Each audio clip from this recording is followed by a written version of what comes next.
What's up everyone, how are you all? Today we are back with another blazing Naruto story. What if Naruto x Misfit of Demon King Academy? If you enjoy then please like, share and do comments, and also check the description to original creator of this beautiful creation. A man with long, sleek black hair walked down a hallway. He was impatient for everything to start, but he couldn't start until that man showed up. The interesting man that shown up the day after he had found a new test subject. His yellow snake-like eyes flicked up and down the hallway, always alert, even if his demeanor was relaxed.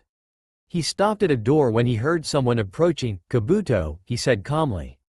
"Master," the young ninja said, "the man has arrived." As if on cue, a man shrouded in a black cloak walked toward them. Without a word, the snake Sanin opened the door and walked into the room. It was relatively small with all of the monitoring machines that were hooked up to the large tank in the center of the room. The tank was giving off an eerily red glow. The man stopped and stared at the tank. "Is this the one?" he asked, his voice sounding several octaves deep. Kabuto nodded. "This is the one you wanted. What do you want him for anyway?" "None of your business," the man growled. "This boy is important to the group I am in." Orochimaru looked at him. "Take him before I change my mind." His long tongue flicked out and into the air. There was a sound and they all turned toward the tank. Inside, the young boy was shaking. "I best take him now," the man said as he stared at the boy. The blonde, sun-kissed hair that defied gravity by sticking up in spiked angles. It was no mistake, this was the boy he had been searching for. Kabuto nodded and hit a button to release the water from the tank.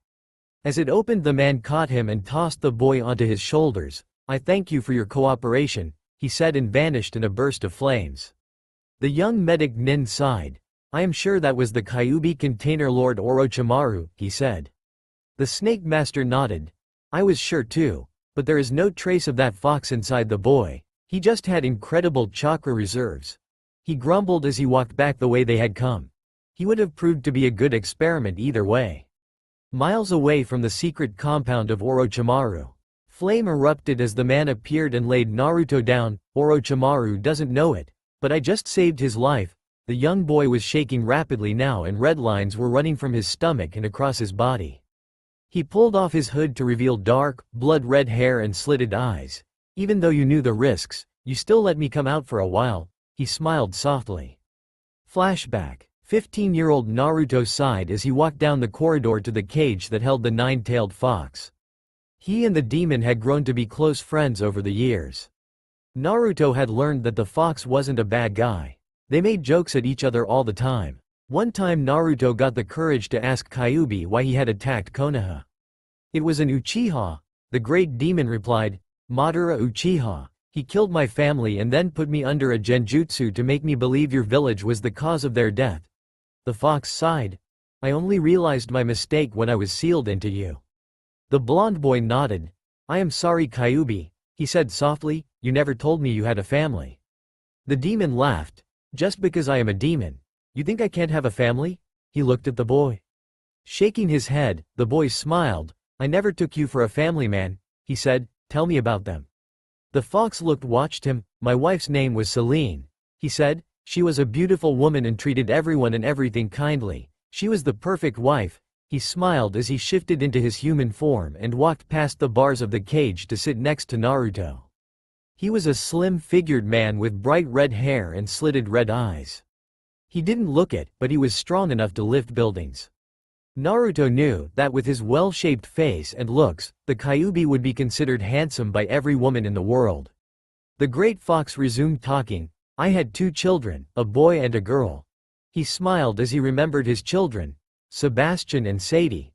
He grinned. "Powerful little demons." Naruto laughed. "But not as powerful as you," he said. "Damn right," they laughed. "Hey Kyuubi?" Naruto asked. "Is there a way for you to come out of here?" Kyuubi blinked. "I know of one thing, but you need to agree to it." He shook his head. "A few years ago I would have jumped right at it, but you have grown on me, and what I want will have great risks." The blonde shrugged. "Tell me what they are and I will make that decision." The great demon sighed. "Well, you must put your blood on the seal and it will release me, but it will still work and drain my chakra and turn it into yours." Naruto laughed. "That doesn't seem so bad," he said.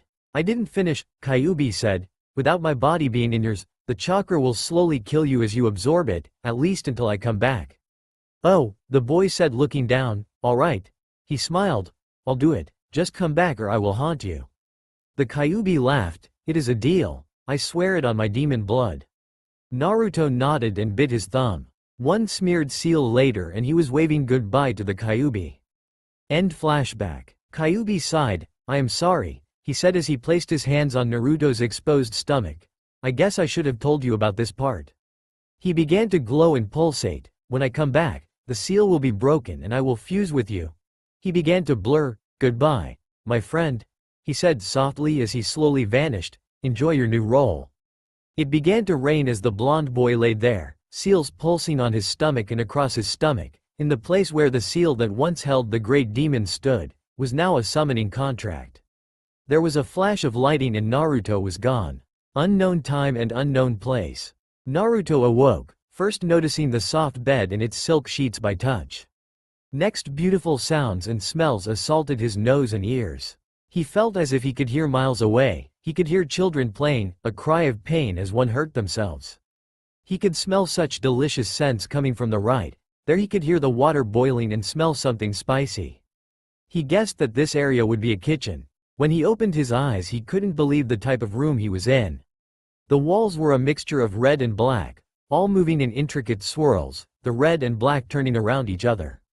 His bed was very large and could easily fit 5 or 6 people, fully grown people. It was also a mixture of red and black, though the sheets were a light pink.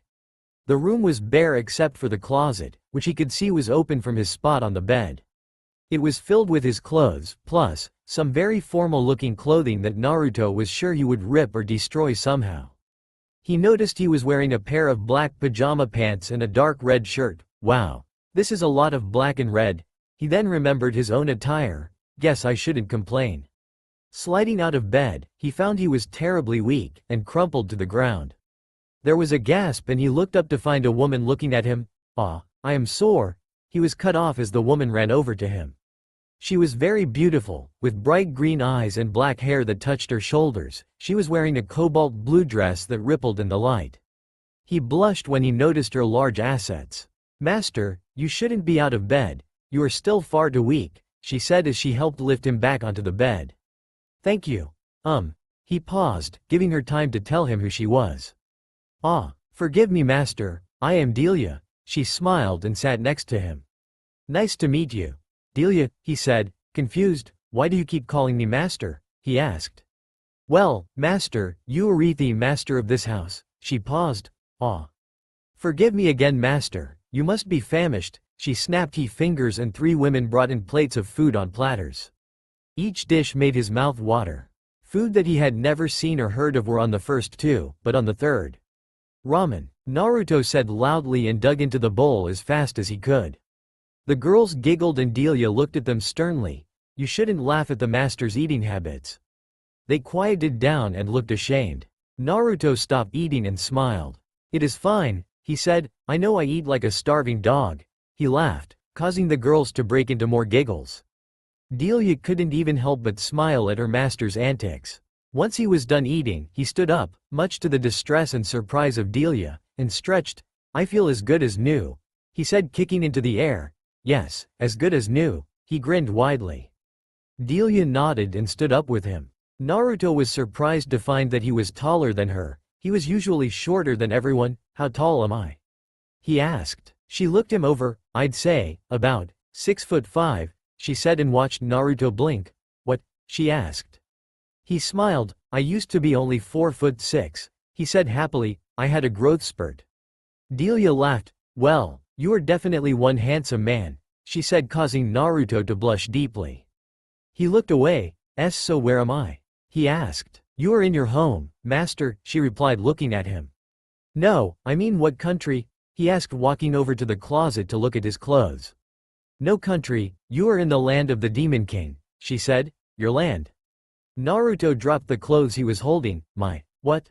Your land?" she said again. "Don't you know?" "Know what?" He picked up the clothes again and pulled off his shirt. Freezing, he looked at the summoning contract on his stomach. At the bottom, it was signed, Fox Summoning Contract. Owner. Kyuubi no Kitsune, Naruto Uzumaki. You are the Kyuubi no Kitsune, king of all demons. Naruto blinked. But where is Kyuubi? He asked, the old one? Well, he died, she said, and it is rare for a demon, especially one of his stature, to give up his life for a mortal one. It was all hard for the young, former demon container to take in. He was the king of all demons and the one he had grown to befriend, was gone. Things started to click into place, the increased smell, sight, hearing, these had all been amplified to great heights. He noticed that these didn't have the weaknesses that Kiba's family did. If a too strong smell reached his nose, it would become bearable while still allowing other smells to be amplified. It was the same for sounds. If something was too loud, it became quieter to him, while other sounds stayed at the same level of volume. His sense of sight was incredible. He could take in small things separately or everything at once. This was one of the harder senses to understand. He kept getting sidetracked because a piece of dust flew past his eyes and he would automatically take it in. He looked at Delia. What does this title include? He asked. Let's see, you automatically get access to all of the Kyuubi scrolls, ancient bloodlines of the Fox clan, a seat on the head council. Wait, you mean politics? He asked. I am not good with councils? It is all right. The next council isn't for another 10 years, Delia said, smiling as Naruto broke into a large grin. Now you also get the privilege to be able to sign as many summoning contracts as you want, as in you are not limited to only one. You still have to get permission from the one who currently holds the contract. You have incredible power and may flaunt it as you wish, she said, and since you are the newest Kyuubi, no one can seal you away like the previous one. Genjutsu won't work on you either. Naruto blinked. So I can even see through Itachi's genjutsu? Not see through, it just won't have any effect on you. That is so cool, Naruto said happily. Now, as you progress through your final changes, you will become more fox-like and then you can learn to hide them. Could you explain? He asked. She nodded. Well, you will get the 9 tails, custom to your title, and 2 fox ears on the top of your head, aside from your normal ones. And by hide them? He asked. She smiled and closed her eyes. A second later, a large blue tail appeared with 2 large blue fox ears on her head. This startled the blonde and he backed up. You mean I will have stuff like that? He asked, moving his hand to the top of his head and tailbone, as if he could already feel the appendages growing. Delia laughed. Of course, she said, you're the Kyuubi. Naruto looked confused. What if I want a wife? He asked, a red tint to his cheeks. Well, each fox clan is full of females and 1 head male. She nodded to him. That would be you. You could have as many wives as you wished, even mortal girls. Once you marked them, they would become like us. By mark you mean? Naruto asked. You bite them on the neck and inject your chakra into their bloodstream. She explained. It is a very simple process. Naruto nodded. He decided it was time to switch to a subject that he liked. So are there any jutsu? Delia nodded. Remember those Kyuubi scrolls one told you about? She asked, earning a nod from her blonde master. Well, they hold thousands of mortal known jutsu and several thousand unknown by them. The blonde demon blinked in surprise and grinned. Could you take me to those scrolls? He asked. I want to learn as much as I can. She giggled. Start with the basics, she said. Those are the best. Learn how to perfect your chakra control. I don't mean to be disrespectful, but your control sucks. She was leading him down a hallway. The hallway was lined in gold and red. It looked very, very expensive. Naruto nodded. Yeah, you are right, he said. If I don't learn how to control my incredibly unlimited chakra, I will probably not be able to learn the best jutsu. He smiled as he looked up and down the hallway. Hey, is there a way I can get back to Konoha? He asked. Well, there is bound to be a teleporting jutsu somewhere in the scrolls, she said softly. One that allows you to place a portal gate in one place and use a hand seal to take you back there. Now that is cool, he said smiling, but if I am here, then is anyone missing me? Delia looked at him. Well, since the original Kyuubi gave you his chakra and powers. The sudden absence of demon energy caused time to rewind back to a certain time for you. She looked away. He blinked. How far? He asked, looking at himself. He wasn't any younger, still his 18-year-old self. To the day you became a genin, actually right before you stole the forbidden scroll. She smiled slightly. You don't look younger here because time is frozen in your world. As it always will be when you come here. Though once you do go back you won't be able to have this body anymore. Naruto sighed softly. He had worked his way up from genin to jonin. And he had to become a chunin after all of his friends had already become jonin. He hadn't let it get to him and actually became stronger. Now he was being told that he had to go back to his worst time. But I was a horrible genin, he said softly. Delia looked at him. Not if you train before you go back, she said as she stepped into a small room. It was blank except for a small seal in the center of the room. He nodded with a bright smile. I understand. I can stay here and learn to be a better ninja for when I go back to the mortal realm. He looked at the seal. This is it? He asked. She nodded. Just put some blood on it and I will see you later. She smiled and walked out, shutting the door. Naruto bit his thumb and wiped it on the seal. For a second there was nothing, then suddenly the world fell away, causing him to fall and fall and fall, deep into darkness. Naruto opened his eyes when he felt paper under his fingers. He abruptly stood up and looked around. What he saw amazed him. Billions and billions of scrolls were around him. Each looked like they had different lists of jutsu. He grabbed the first one and sat down to read. He was going to be here for a long time. 100 years later, Delia walked down the hallway and prepared to knock on the door before it suddenly swung open. His red eyes found her and he smiled. Delia, he said walking through the doorway. She took in her master's appearance. He was definitely far from the young 18-year-old of when they had met. The way he stood showed he had power and strength. His stance was leisurely but he held himself in a perfect defense. His blonde hair had grown out and touched his shoulders. On top of his head were two large, ever-moving, red fox ears. Moving down, she noticed that he had taken off his shirt and was covered in a thin sheen of sweat. His muscular frame caused her to blush. He was wearing a pair of black pants. Behind him, 9 dark red tails waved behind him. She looked back at his face, suddenly aware that he had been speaking to her. I am sorry, master, she said. I seem to have zoned out. What did you say? He smiled. I said, I have finished all of the scrolls. He closed his eyes, his foxy appendages disappearing. I am ready to return to the mortal realm. He was looking at her intently. Delia nodded and led the way out into the courtyard. Once there, all of the girls said their goodbyes. Naruto laughed. Girls, he said, I can come back at any time I want. He hugged them all. Delia was the last to hug him. Don't be a stranger, she said softly. We are your family, she smiled. I would never forget you, he said smiling. I will come and visit, or maybe I will hook my apartment to this dimension. He chuckled. I can do a lot with my new sealing abilities. She giggled. All right, have fun. He smiled and stepped onto a small platform. A second later he was gone. All the girls sighed in unison. I am going to miss him, one said. They all nodded. Konoha, Genin exam day. Naruto opened his eyes as he sat on the swing looking at the other kids who had just passed. Here I am Again, he thought, smiling. 5, 4, 3, 2, 1. Mizu appeared right when he hit the number 1. Hello Naruto, the silver-haired trader said. How would you like to know another way to pass the exam? Naruto looked up, with a mask of surprise and happiness, and nodded. Who are you, and how? Mizu smiled, thinking he had already won Naruto over. Well, there is this scroll. If you can get it without being caught, you will pass. Naruto noticed he hadn't mentioned his name, just like before.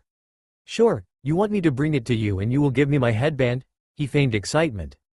Mizu nodded, and with a goodbye, vanished. The blonde boy shook his head and walked toward the academy. When he saw Iruka he called him out. Hey Naruto. The man said, sorry you didn't pass. Naruto shrugged. Do you think I can take it again later? He asked and earned a surprised nod from the scarred man. First I have something to tell you. He then proceeded to tell Iruka about Mizu's plan and devised his own plan. You see, you have the Anbu standing by, and I can test at the same time. He looked at Iruka. Is that all right? The man sighed, seeing the determination set in the boy's face, and agreed. Naruto dashed off and Iruka wondered how he would get the scroll. Later, Naruto sighed as he walked with the large scroll on his back. He could sense the Anbu and Iruka standing by as they watched Mizu land in front of Naruto. Good job Naruto, now hand over the scroll. He grinned as he pulled out his weapons, hoping to install fear in the boy. What he got surprised him, the Anbu and Iruka. Kage Bushin no Jutsu. 1,000 Naruto clones appeared and converged on the man, beating him to a pulp while the original stood back, watching and learning from his clones as they were dispelled. A battered and bloody Mizu was soon left as Naruto dispelled the clones that had not been destroyed. He looked up. "All right, you guys can come out now." Several Anbu appeared and lifted Mizu up. "Good job," one of them said, surprised this non-genin boy had just defeated a Chunin so easily. They took the traitor and led him away for interrogation. Iruka walked up. "Wow, Naruto, that was surprising." He smiled. "Shadow clones but not normal Bushins?" He blinked as Naruto created a few normal clones. All right, he said laughing. "Here." He took off his headband and tied it around Naruto's forehead. "There, you are now a genin of the leaf." The blonde smiled. "Want to get something to eat?" he asked. "Ramen. Your treat?" Even after 1,000 years, he never grew tired of the dish. He laughed and ran off as Iruka chased him, yelling about how a ninja should pay for his own meals. Later they were sitting at Naruto's favorite ramen shop. Naruto was eating slowly and being polite. This surprised Iruka. "Naruto, I didn't know you had this type of etiquette," he said. Naruto grinned. "Well, Iruka-sensei, I have been practicing," the blonde said, "in secret, like my clones. I just got nervous during the test and forgot my training." This caused Iruka to laugh. "You failed because you got nervous?" he asked laughing. "Well, now that makes sense," he said calming down. Naruto chuckled. "Hey, could you get me something?" he asked. "I would buy it myself, but no money." Iruka felt a stab of anger. Naruto had no money because no one in the village trusted him. "All right, Naruto, what do you want?" The boy smiled. "I would like true ninja gear," he said, "full black with a touch of red, 1,000-pound weights for my arms and legs." The scarred man blinked. "All right, Naruto," he said, "if that is what you want, I could get it. I will stop by your house early in the morning and drop it off, then you can come to the academy to meet your team and sensei." Naruto nodded. "Works for me," he said getting up. "See you later, Iruka-sensei." He ran off. Iruka sighed. "That boy is growing up fast," he said softly, smiling. "He will be a great ninja one day." Naruto stretched as he awoke. He reached to the side of his bed, searching for the breakfast Delia usually had waiting for him. When he found nothing, he opened his eyes and looked around. He realized where he was and sighed sadly. "That is right, I am 12 Aga," he thought before hearing someone knocking on the door. Once he was dressed in his usual orange and blue garb, he walked to the door and opened it. "Iruka-sensei," he said happily as he noticed the man holding 2 bags. "Hey Naruto, I have the stuff you wanted," he said smiling as he walked into the apartment. "Wow Naruto, this is a lot more tidy than the last time I was here." Iruka was looking around at the apartment. Things were put up and the usual 20 or 30 cups of instant ramen were nowhere to be found. "Well, when I came home I thought it looked a little bad, so I started to straighten up," he laughed. Before long, the entire apartment was clean. Iruka chuckled and set the bags down and sat on the couch. "I don't see what you can do with those heavy weights. They are past your age limit." He looked at his former student as he pulled the weights out and looked at them. Naruto shook his head. "These are great. They will help me become stronger and faster." He set the weights back down into the bag. "So can you tell me what team I will be on?" He grinned, already knowing what team he would be placed on. Shaking his head, the scarred man stood up. "I can't do that. If you knew, you might try to get me to put you on a different team." He walked toward the door. "You will find out when you get to the academy." He waved and walked out. The blonde sighed as he walked to the bathroom, taking a shower. While feeling good and getting himself clean, it was also a good way to train with his chakra. As the warm water ran over his skin, he would move his chakra from his head, through the shower water into his feet. When it reached his feet, he would move it back up the water on his body. All in a straight line. Sometimes, he would preform some minor water jutsu to make the water swirl on his skin, making it harder to move his chakra in a straight line. He turned off the water and stepped out. Now, not being as naive as he was when he was originally this age, he was able to note that he was actually well endowed in his male region. He could guess that when flaccid, he was around 9 inches. When erect, he could guess what the size was. Originally he thought that it was because of the Kyuubi that he was larger than normal 12-year-olds. But now, it could be because of who he was. But maybe he was just a well-endowed guy. Preforming a few hand seals, he used a jutsu he had found out in the scrolls to dry himself. It was an unnamed one, but it used something like fire and wind to do it. But the challenge was keeping enough fire that it would warm the air, but not burn him, at the same time using wind enough to move the air but not make the fire stronger. Naruto had learned all of this from trial and error. He was glad for his quick healing abilities, or he would have been badly burned. He chuckled to himself as he remembered times he had a jutsu blow up in his face. He began to get dressed. First he put the weights on his arms and legs, noting that they were very heavy for this young body of his. That would work. His strength was lousy at this age, which was one of the reasons he had preferred learning jutsu to anything else. Even though he had trained to make himself stronger, without the proper weights, he wouldn't get much stronger. Of course, this was because of all of the weight shops not wanting to sell him any good weights. They always gave him little weights that didn't do anything. They always lied and said that maybe he was just as strong for any of the weights they had. Like an idiot, he believed them, not knowing that they had been conning him out of his hard-earned money.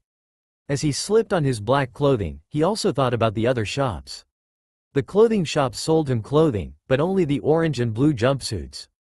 Not only that, the clothes he had were always 2 or 3 sizes too small. Naruto noted that his new clothes fit perfectly, they weren't too hot and allowed him to move perfectly. He found that his black pants and shirt were heavier than usual. Taking a closer look showed that the shirt and pants were made of tougher clothing and wouldn't tear easily. "Thank you, Iruka-sensei," he said softly as he walked out the door and toward the academy. On his way, he noticed a few things. People looked at him in surprise than the usual hate he normally got. He was even surprised, was it because of his new attire, or maybe the more confident way he walked? He rubbed his head nonchalantly, making sure he hadn't let his fox parts out. He shrugged as he walked into the academy. It was a little better than their hate looks. He walked in and got similar looks as before. Everyone looked at him. He noticed a few girls' faces turn red slightly. Weird, he thought, maybe it is the clothes. I guess because I am not wearing all of that bright clothing, my natural features are more enhanced. He took his seat next to Sakura and smiled. "Hey Sakura-san," he said. Instead of hitting him for talking to her, or just ignoring him, she turned slightly red and whispered back to him, "Hey, Naruto." This dumbfounded him. Usually she acted mean and, well, bitchy. Now she was as shy as Hinata? When he thought of the Hyuga, he looked over to her. He had found out she liked him and even dated her for a little while after he had released the Kyuubi. They had grown close but never went further than that. He had always wished that he had gotten to know her better, now he had that chance. Of course, he had a lot of girls he had the chance to talk to. He smiled, he could now save a few people from dying, such as Sarutobi, Haku, maybe even Zabuza. That girl Tayuya of the Sound 4, she was cute too. He had a lot of planning. There were 8 other demons to find and get together with. Gaara would be the first, mostly because he would be coming there for the Chunin exams. But then that came back to Sarutobi. He needed to stop Orochimaru from ever attacking the place. Of course, it would be useless to try and convince them of it. But maybe if he hid the village from the Snake Sannin. It was possible to do so, but he would need a very powerful genjutsu or shadow jutsu. Naruto sighed, he would figure it all out later. He had a couple of months before the Chunin exam, and 1 month after the first 2. The thought of the second exam brought him to the curse seal and then to Anko. She was good in bed. He felt his face flush with heat and shook his head clear of the image of a naked Anko. Iruka walked in at that moment and looked at all of them. He then began his speech and naming of the teams and senseis. Tuning him out, Naruto began to think of the other demon containers. He knew of Gaara and Killer Bee, but of the others, he had no ideas of who the people were. They had died before he could meet them, but if they were going to take care of Akatsuki, he would need all 8 of them.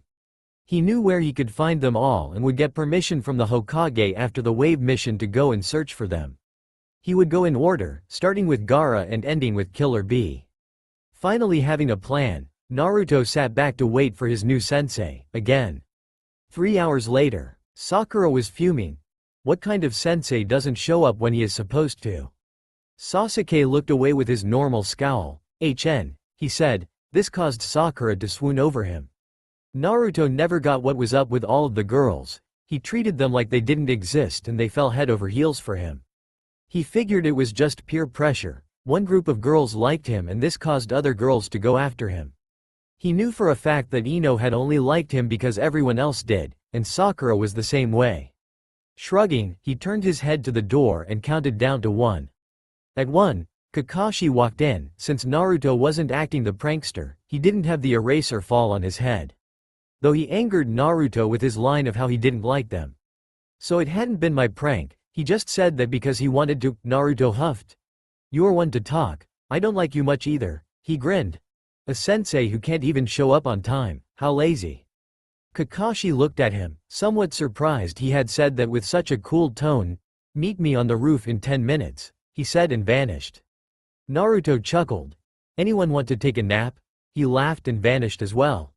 Sakura and Sasuke blinked. When had Naruto learned that? A day ago he hadn't even been able to preform a clone right. Now he was able to Shunshin, something even the Uchiha couldn't do? While these two tried to figure it out and make the long walk up the stairs.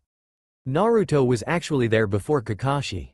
Naruto, the silver-haired man asked, how did you get here so fast? The boy in question smiled and waved his finger. A lot of practice, he said chuckling. He turned toward the man. Now we wait for the other two. He walked up to him and bumped into him with his shoulder. A few minutes later, Sakura and Sasuke showed up and Kakashi began introductions, starting with Naruto. My name is Naruto Uzumaki. He paused. Yeah, that is all you are going to know about me for now. Sakura tried to hit him, which he just took in the head, not even looking hurt. You are 3 years too young to hurt me now, he thought with an amused smile. She huffed and went about telling about herself and Sasuke gave a vague telling of who he was. Kakashi was still amazed at Naruto's introduction. It had been about the same thing he was going to say when they asked him about himself. When he did, Sakura was upset with him too. Meet me at training ground 7, he said, and don't eat anything for breakfast, you'll just throw it up. He vanished. Alright, the blonde said, be sure to have a big breakfast, he said, because I don't care what he said, I am not doing any training without a full stomach, and vanished before they could say anything. In the end, they just concluded that the boy was an idiot and would be of no help the next day. Though both planned to eat a small breakfast. The next day, 1066, 1067, 1068. Sasuke and Sakura blinked as they watched the boy, wearing only black pants, continued with his one-handed push-ups. He had told them about his weights and had begun to exercise. Sakura, despite herself, couldn't help take in the blonde's body. She hated to admit it, but he looked good. His body was well muscled and he even had a tan. She was wondering why she had never noticed this about him before. Sasuke was wondering how the dead last was so much better than him. While this was going on, Kakashi showed up and looked at all of them. Listen up, he said, I am going to test you. He said, you have to get these. He paused feeling around his waist. 2 bells? Naruto asked holding up the 2 silver bells as they jangled in the gentle breeze. Kakashi looked at them and his one visible eye widened. Flashback. Naruto bumped into him with his shoulder. At the same time, his fingers quickly took the bells without making a noise. End flashback. Tossing them to his sensei, the boy sat down to wait for him to explain the test. When he finished, Naruto smiled. So in other words, we have to work as a team to get 2 bells. Even though there are 3 of us? One of us would be left behind and that person wouldn't get to eat lunch. He watched as his teammates stared at Kakashi. Then you would leave us, saying, now don't feed them your lunch, and then, one of us would have fed them anyway and you would have jumped out and told us all that we passed. I take it we passed now?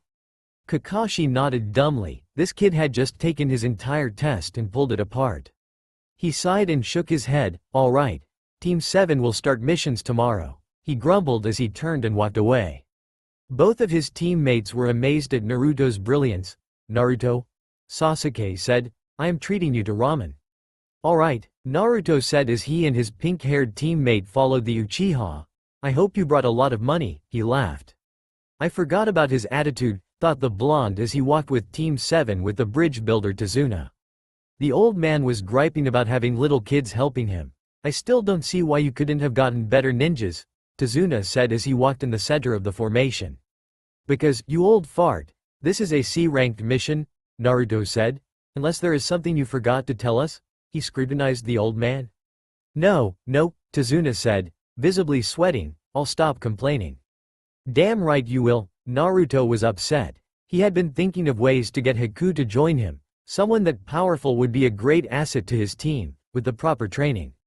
He sighed. Haku wouldn't leave Zabuza because she thought she was only there to be his tool. Naruto became thoughtful. What if he could get Zabuza to join him? It would be possible. Getting him to join the Leaf would only be a minor difficulty.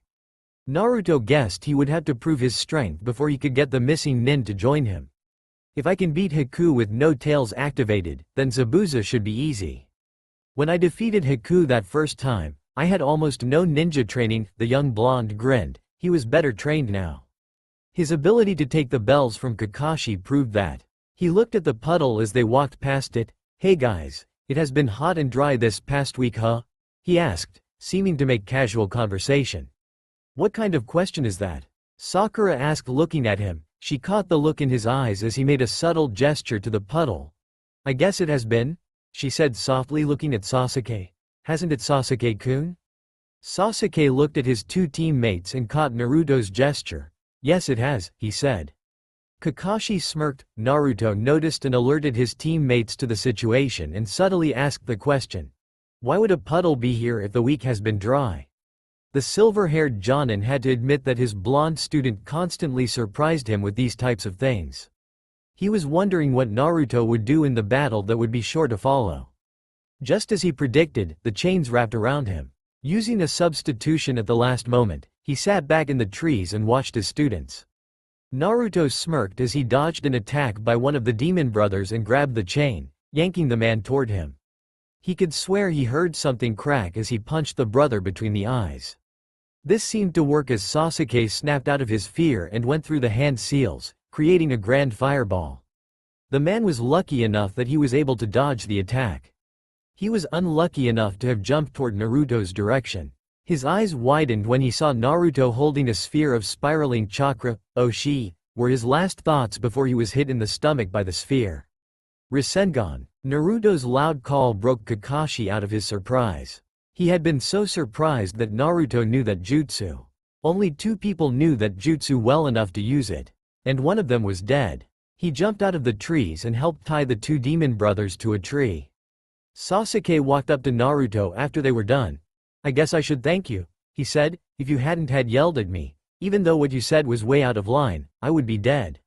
The blonde laughed. No problem, Sasuke, he said, slapping the other boy on the back. Sakura noticed something. Naruto, you're the same height as Sasuke, she said, bewildered. Huh? Naruto asked, turning and noticing that he was able to look the raven-haired boy dead in the eyes. Wow, I hadn't noticed that. Naruto really hadn't ever noticed that. He figured he would be the same height as he was before he went on the trip with Jiraiya and never bothered to measure himself.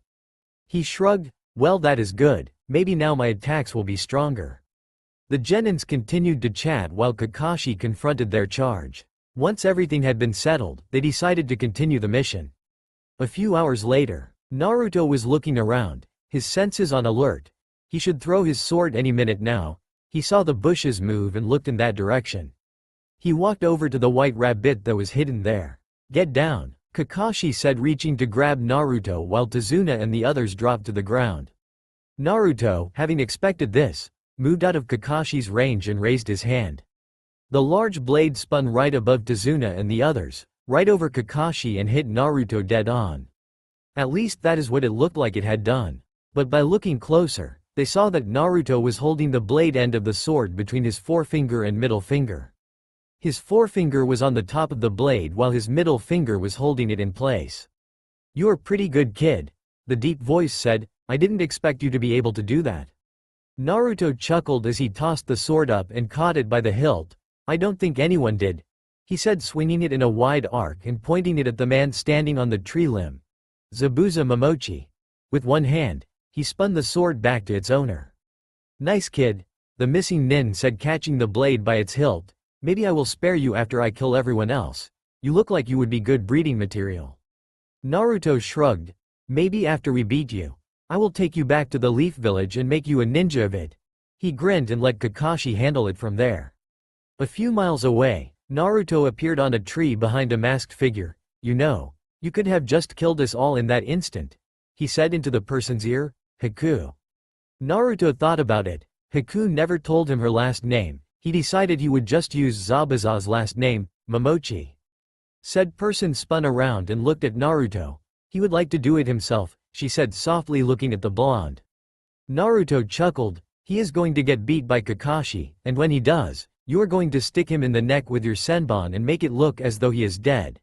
Under the guise of a hunter nin, you will take him away where you will revive him. The girl was frozen. And I suppose you want to stop me? She asked coldly, pulling out her senbon and preparing to attack. She stopped, seeing Naruto shake his head. Not at all, I want to talk to you and Zabuza in private. I have a proposition for you both. The blonde was smirking. I will let you two go and find you later. Then Naruto put his hands together and vanished in a puff of smoke. It was a clone? Haku thought as she watched Zabuza get thrown through water. She sighed and got ready to throw her weapons. One thought passed through her head as she threw the weapons and hit Zabuza, a cute clone. Back with the real Naruto and party.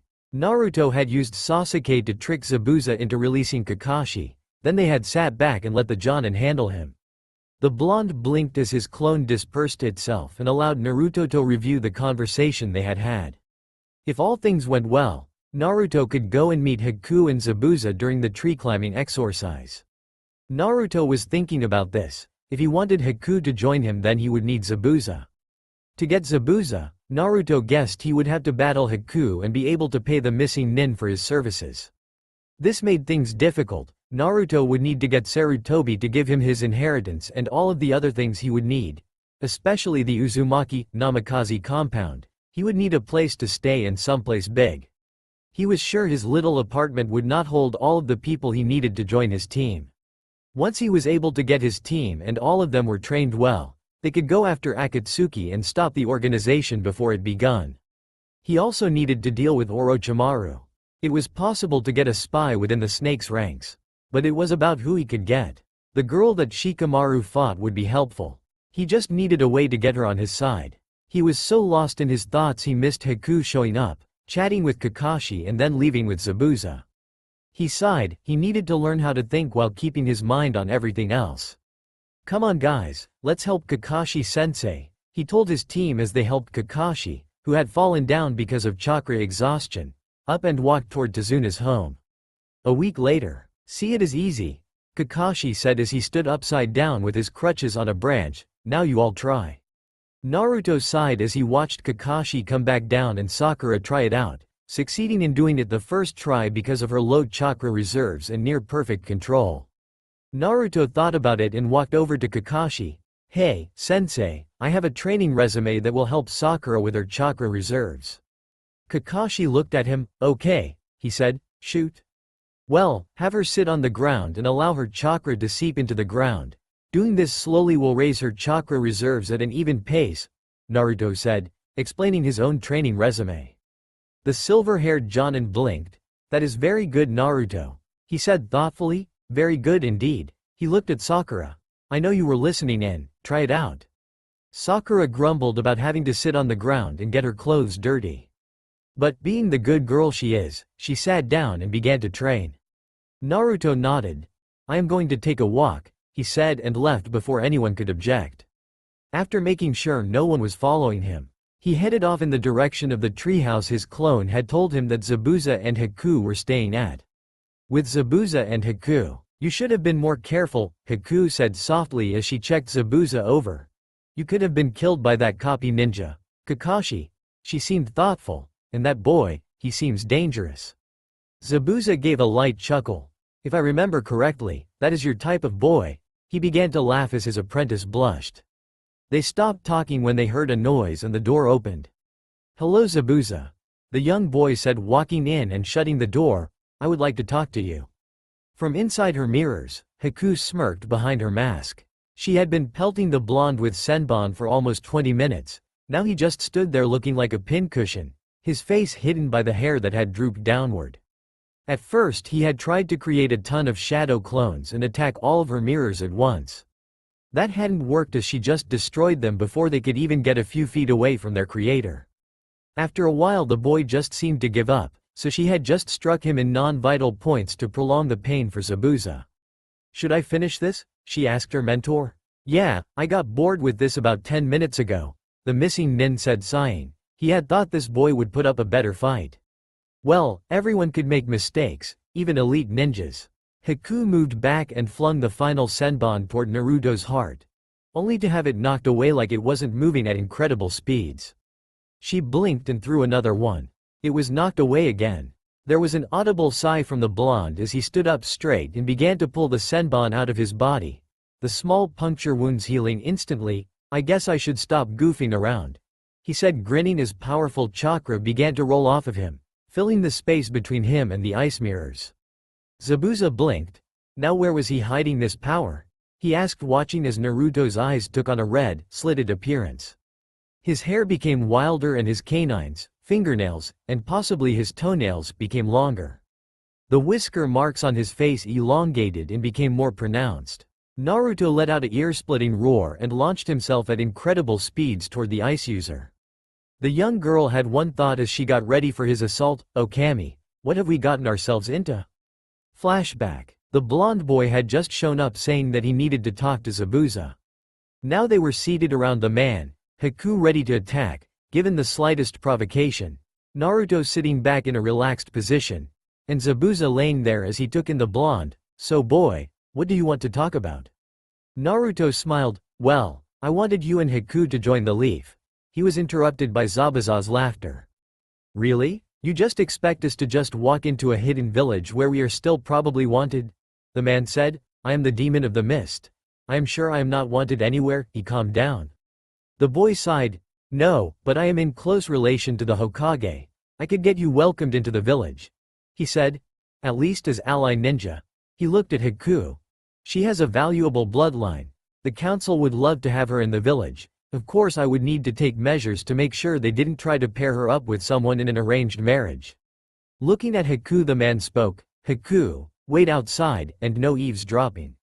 The girl looked reluctant but stood up. "I need to get some herbs for you anyway." She walked out.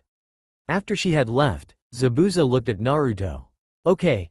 Listen, I am too well known to ever settle down, but Haku," he paused, "Haku has a chance to have a better life. I am not going to join you, but I am giving her to you." He chuckled. "She is going to be upset about it. We have come to have a father-daughter relationship." He looked thoughtfully at Naruto. "But, you have to beat her in a fight." Naruto nodded. "Just so you know, because I know you won't stop until it is done. You may die at the bridge when you go there." He looked thoughtful. "I will stop her from trying to save you." Zabuza laughed. "Unless she kills you later." He looked over to the bookshelf. "There is a scroll in there. A very special scroll I was meaning to give to Haku. It is a scroll that holds many water jutsu and ice jutsu. If you beat her and I die, then you can have it to give to her." The blonde smiled and nodded. "Of course," he said. They sat for a few minutes before Haku appeared holding the herbs she had collected. Naruto had a strange thought. If he was here, then who would Haku meet, if anyone, at the little clearing they had met in the first time? "Hey Haku, did you meet anyone while you were out?" The girl blinked. "Yes.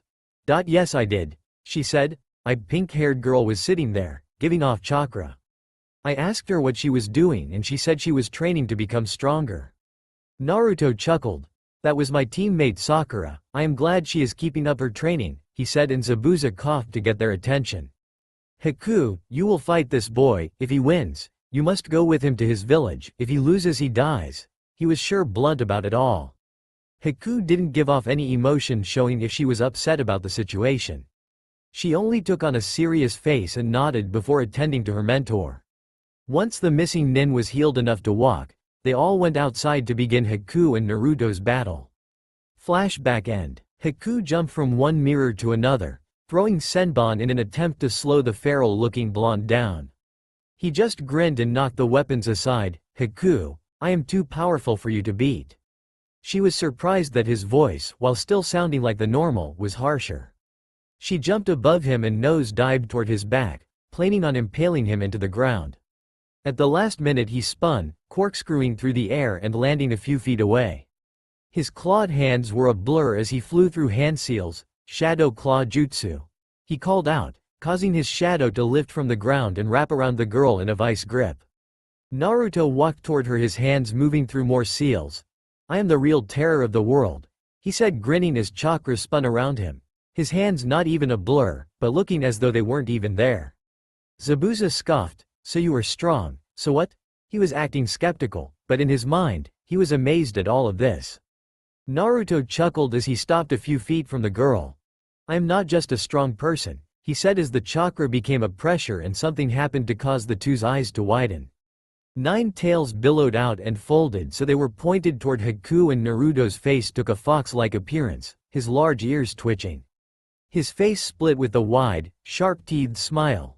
"I am a true demon," he said, his voice becoming demon-like, and he held out his hands as he finished the hand seals. Haku suddenly felt herself being berated by pressure. "Chakra barrage jutsu," Naruto's voice rang out as she was repeatedly beat by pure chakra. The shadow released her and she went flying through the air to land in Zabuza's arms. Naruto came towards them. "Normal again. I win," he said, smirking. The man sighed. "Yes you did," he said softly. "But who?" "No, what are you?" The boy chuckled. "I am the Kyuubi no Yoko," he said, getting a shocked look from the two. "See you two later at the bridge," he walked off. Zabuza took his apprentice back into their home. "I think the greatest demon of all time took a liking to you," he said. Haku shrugged and winced. "He is an okay guy," she said softly. "I think, if you go with him, you should marry him." She looked up to her mentor in surprise. "Why?" she asked. He looked at her. "Because he can give you a good life," he said. "He will treat you right." She sighed. "I will give it thought." Later, at the bridge, Naruto sighed as Sasuke was pelted by Senbon.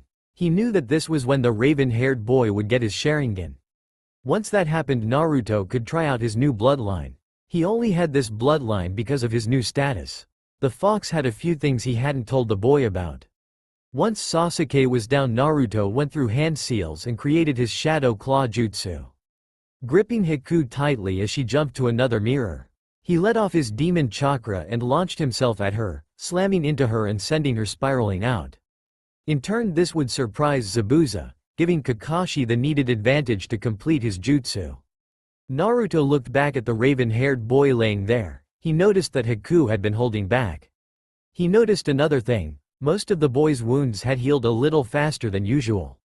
He reasoned that because of the demon chakra that he let loose, it helped heal Sasuke's more serious wounds. He remembered clearly when he had used the fox's chakra the first time. He had been leaning over Sasuke's body when he used the chakra. So the boy had gotten a blast of healing chakra while Naruto attacked Haku. Shaking his head, Naruto walked toward the now standing Haku. Naruto began to move quicker. He could hear the chirping birds as Kakashi created his jutsu. Apparently, so could Haku. She was preparing to jump to Zabuza's aid. With the swiftness and stealth of an experienced ninja, Naruto knocked Haku out with a well-placed chop to the back of her neck, catching her before she hit the ground and laying her down. He then looked up to watch Zabuza and Kakashi.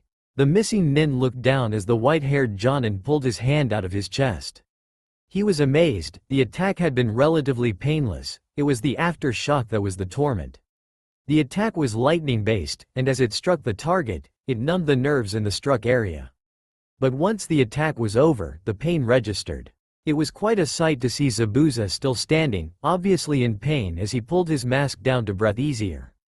"That was pretty good, Kakashi," he said softly. His breathing labored. His body was slowing down, showing signs of his approaching death. "Well, I guess my fight is over here." He blinked as he heard clapping from behind him. All turned to the source and were surprised to find Gato with a large, possibly army, of thugs. "You truly are a weakling," Gato said, chuckling. "Now, you and these ninjas will die." He looked toward the unconscious Haku. "Your daughter will be my personal slut," he laughed. Naruto saw Zabuza's eyes turn deathly cold as he glared at the small man. Looking at said man, the blonde blinked. There was a strange power flowing from Gato. It was almost demonic in nature. He would have to investigate the man. Gato blinked when he saw the missing nin rushing toward him with a kunai in his mouth. "Kill him," he said, waving a hand. The thugs laughed and attacked Zabuza, thinking that because of their large numbers, there would be no problem taking out a wounded man. Their laughter turned to screams of pain as some were killed. The blonde boy was able to see why Zabuza was called the Demon of the Mist. He was able to continue to attack even though he was pierced in several different, vital, points of his body. He didn't stop until he knocked Gato off the cliff.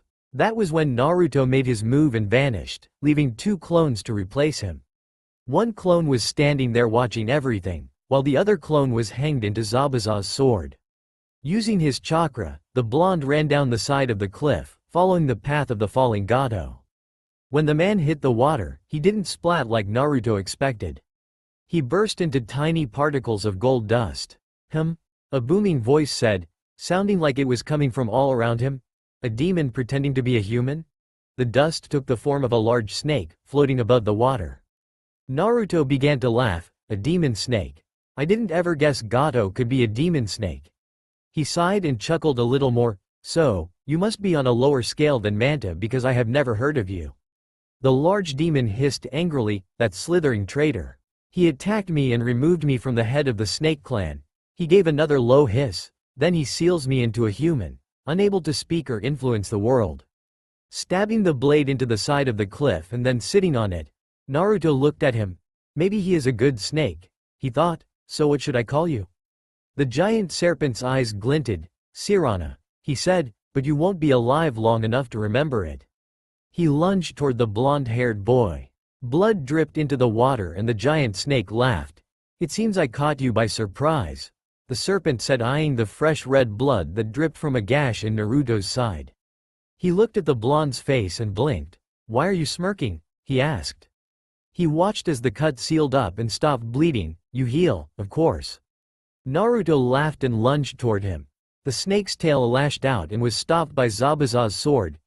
Tough hide, the boy commented when the blade didn't go through the serpent's skin. The large demon laughed as the two skirted around each other, never actually getting a hit on the other. Then both vanished. Bright flashes occurred as their attacks met in mid-air. Naruto ran through a few hand seals. Fire style. Phoenix flower jutsu. He called, sending out fireballs. Interesting, you have had some training. He opened his mouth and spat out a green liquid. A technique I learned from the Slug clan. The acid hit the fireballs and the two attacks cancelled each other out. He looked toward Naruto and found that the blonde was gone. Where did you go, little fox? Suddenly, a heel was slammed into the side of his head, sending him flying toward the cliff wall. The former Snake King's eyes widened when he saw the giant blade glowing red. Let's see if this works, the blonde said, throwing the sword with incredible speed. First he felt a searing pain in his tail, then his middle body, and then his head. He was spiked to the wall like a snake shish kebab. He grunted, thanking the Shinigami that he was immortal. He was still in incredible pain. Fine. He mumbled out of the side of his mouth, why you beat me? What do I get? Naruto asked, standing on an exposed rock next to the serpent. For beating you? Eternal loyalty and the original snake contract. His forked tongue folded out and handed Naruto the all-black scroll. The blonde blinked and took the scroll from the tongue, amazed that it was dry. The original? He asked, opening it and looking at the signatures.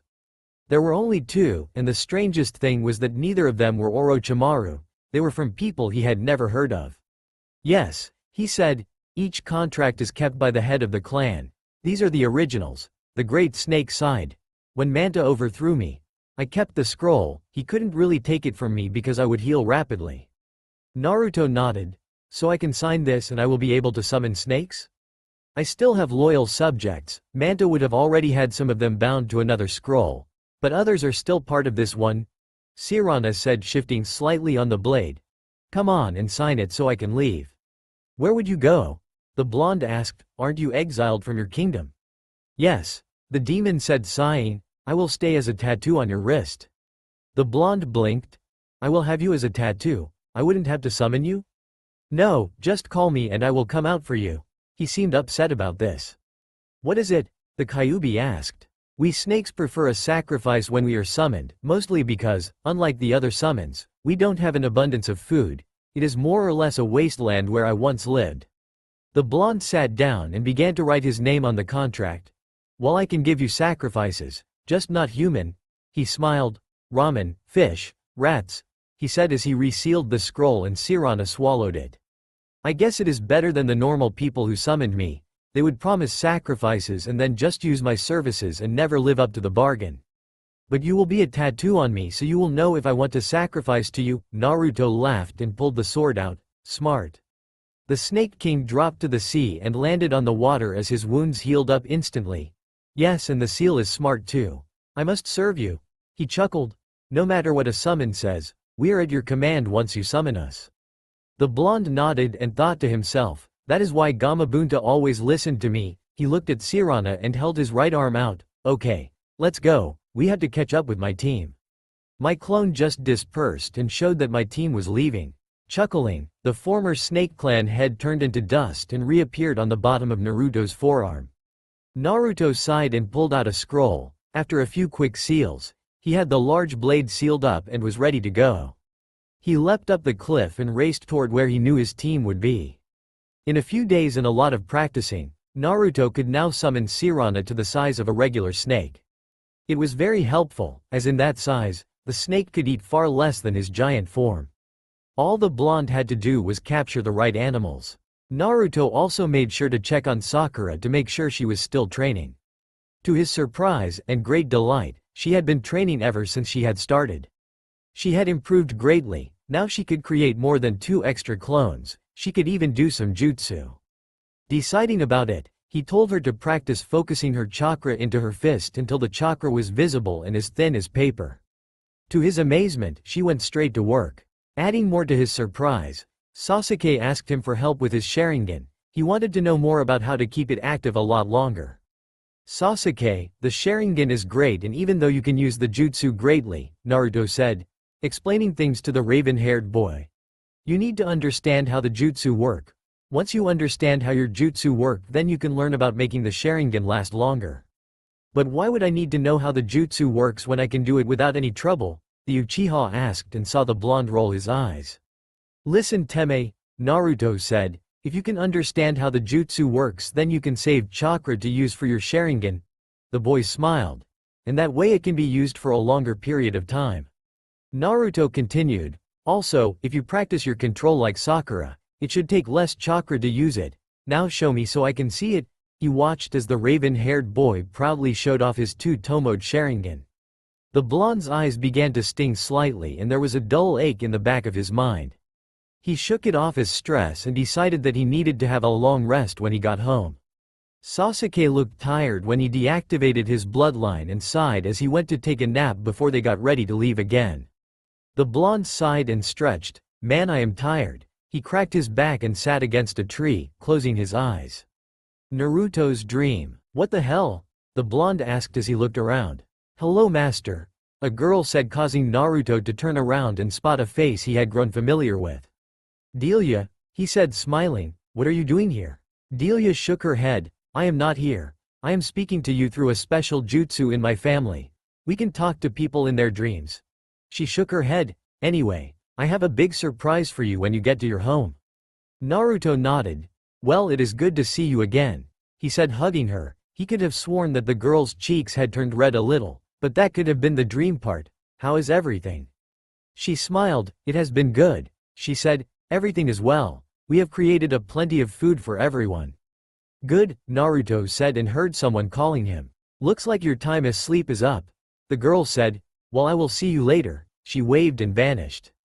The blonde boy chuckled and shook his head. Fox girls. End Naruto's dream. Naruto. Sakura called as she shook him. Wake up. And what was that about fox girls? Were you having some kind of sick perverted dream?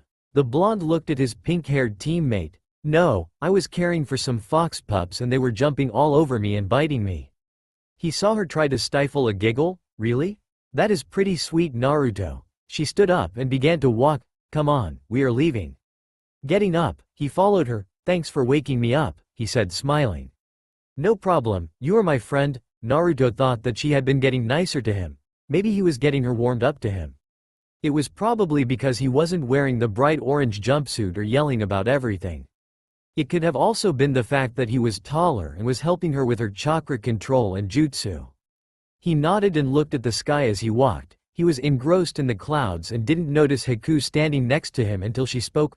Naruto, she said softly. He turned to her with an eyebrow raised. Yes, Haku? He asked and then thought about what she could want. Oh. Here you go. He pulled out a scroll he had had a clone retrieve for him. This scroll has tons of water jutsu. She took it and began reading almost immediately. Naruto became lost in his own thoughts. If he could get all of the summons and the other demon containers, then he would have an even grander chance at beating Akatsuki and Orochimaru. Then he began to think about Akatsuki. Kakashi had thought it was Madara who was leading the entire thing under the guise of a simpleton named Tobi. But the name and way he acted was too weird. Just from the way he stood, Tobi looked to be about Kakashi's age, and Naruto knew of no jutsu that could make a man stay the same age forever. Then there was the fact that Tobi never admitted that he was Madara. Everyone just assumed that that was who he was. But Naruto got suspicious when the man used only his right Sharingan. It was as if he had lost the left one, or had it taken out. Naruto began to suspect Kakashi's former teammate Obito, who had supposedly died, but not before giving Kakashi his left Sharingan eye. And the name Tobi was terribly close to Obito. Just take away one O and rearrange the letters and then you have Tobi.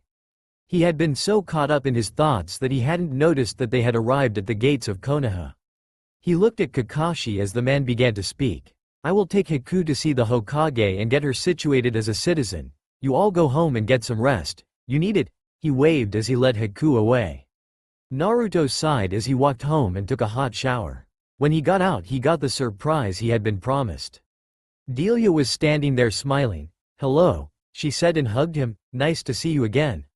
The blonde laughed and hugged her back. This is great, he said and felt his eyes stinging again and the dull ache. He blinked when he saw the look of surprise in Delia's face. What is it? He asked. Look in the mirror. Naruto walked back into the bathroom and looked in the mirror. Same features as always, darker skin, fit face that surrounded two beautiful red, three-tomoed Sharingan eyes. Naruto couldn't believe what he was looking at. He had the Sharingan. How? How did this happen? He asked as he watched the Tomo spin. He couldn't think of what happened to make him suddenly have the Sharingan. He began to think of ways it could have happened. Maybe I am related to the Uchiha? He shuddered at the thought and shook his head. Delia was watching him. Maybe you have your own bloodline, she said. Maybe a bloodline that allows you to copy other bloodlines?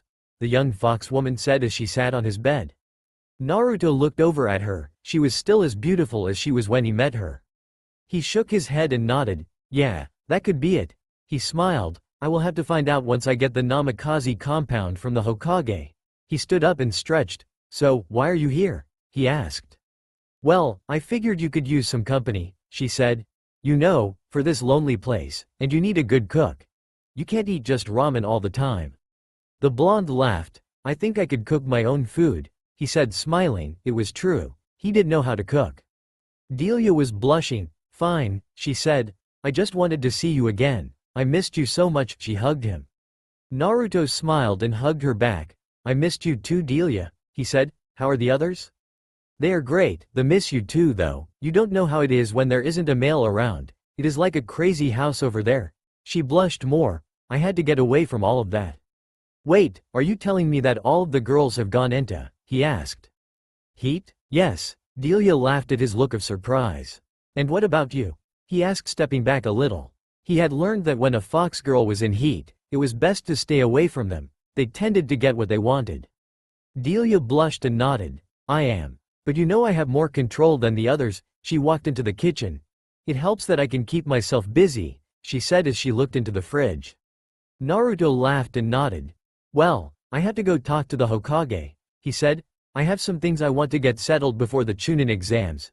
He waved as he walked out the door. He took a deep breath and sighed as he walked down the street. He wondered what other bloodlines he could copy. He thought about that bone guy's bloodline. He wouldn't really want that to be able to use his bones as a weapon, just the fact that it would add to his healing factor.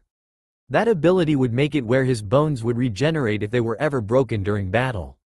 Smiling, the blonde moved to the next bloodline he could acquire. Pain's bloodline would be useful, but how? Naruto didn't know much about that one as he never worked to figure out what all of the eye-based bloodlines were. Then there was Haku's. He figured his body must have copied her water-based bloodline some other non-noticeable way. The Sharingan was based on the eyes, so he had felt his eyes hurt as they adapted to the jutsu. That led to the Hyuga bloodline, the Byakugan. The blonde boy figured that if he copied that bloodline, it would coexist with the Sharingan, but how? Would they fuse to make another new bloodline? Or would they only be able to be activated one at a time? Shaking his head clear of thoughts of bloodlines and walked into the Hokage building. "Hello," he said, giving a charming smile to the receptionist, who was a pretty girl with short black hair and bright blue eyes. "I am here to talk to the Hokage." Taking one glance at him, and back to her work, she spoke, "The Hokage is in a meeting with Kakashi and a girl for acceptance for entrance to the village." She looked back at him and found herself staring. It was the same boy she had turned away a few weeks ago. He looked a lot different. His hair was longer than usual, so long in fact that the tips of his sun-kissed hair were actually beginning to droop down. This made the boy extremely handsome and a little less cute and more dangerous looking. His black clothing made him darker than usual. But besides all of this making him dark and cold looking, he still had the same cheery, sunny attitude that seemed to extend to anyone who didn't hate him. As many of the other villagers were realizing, the receptionist found that she didn't hate him as much as she used to. In fact, many of them didn't even remember why they chose to hate him. It was the fox that had destroyed the village, not this young boy. Naruto had noticed that everyone had changed their opinions about him fairly quickly. Maybe it was the loss of the fox's original anger at being tricked and sealed up. It had affected everyone's anger at the fox and influenced it so that it followed his own anger. Their anger moved from the fox's physical demon form to the boy who housed its will and anger. Without that pulling on their anger, they could only see the innocent boy that they had treated wrongly. "That is fine," the young boy said. "I need to talk to them too." He seemed so relaxed and was projecting his light attitude outward without actually projecting it in a loud and obnoxious voice. Well, all right. Go in and talk to them, I guess." The young woman couldn't figure out why she was getting flustered by him. He wasn't flirting, he wasn't really doing anything to get her flustered.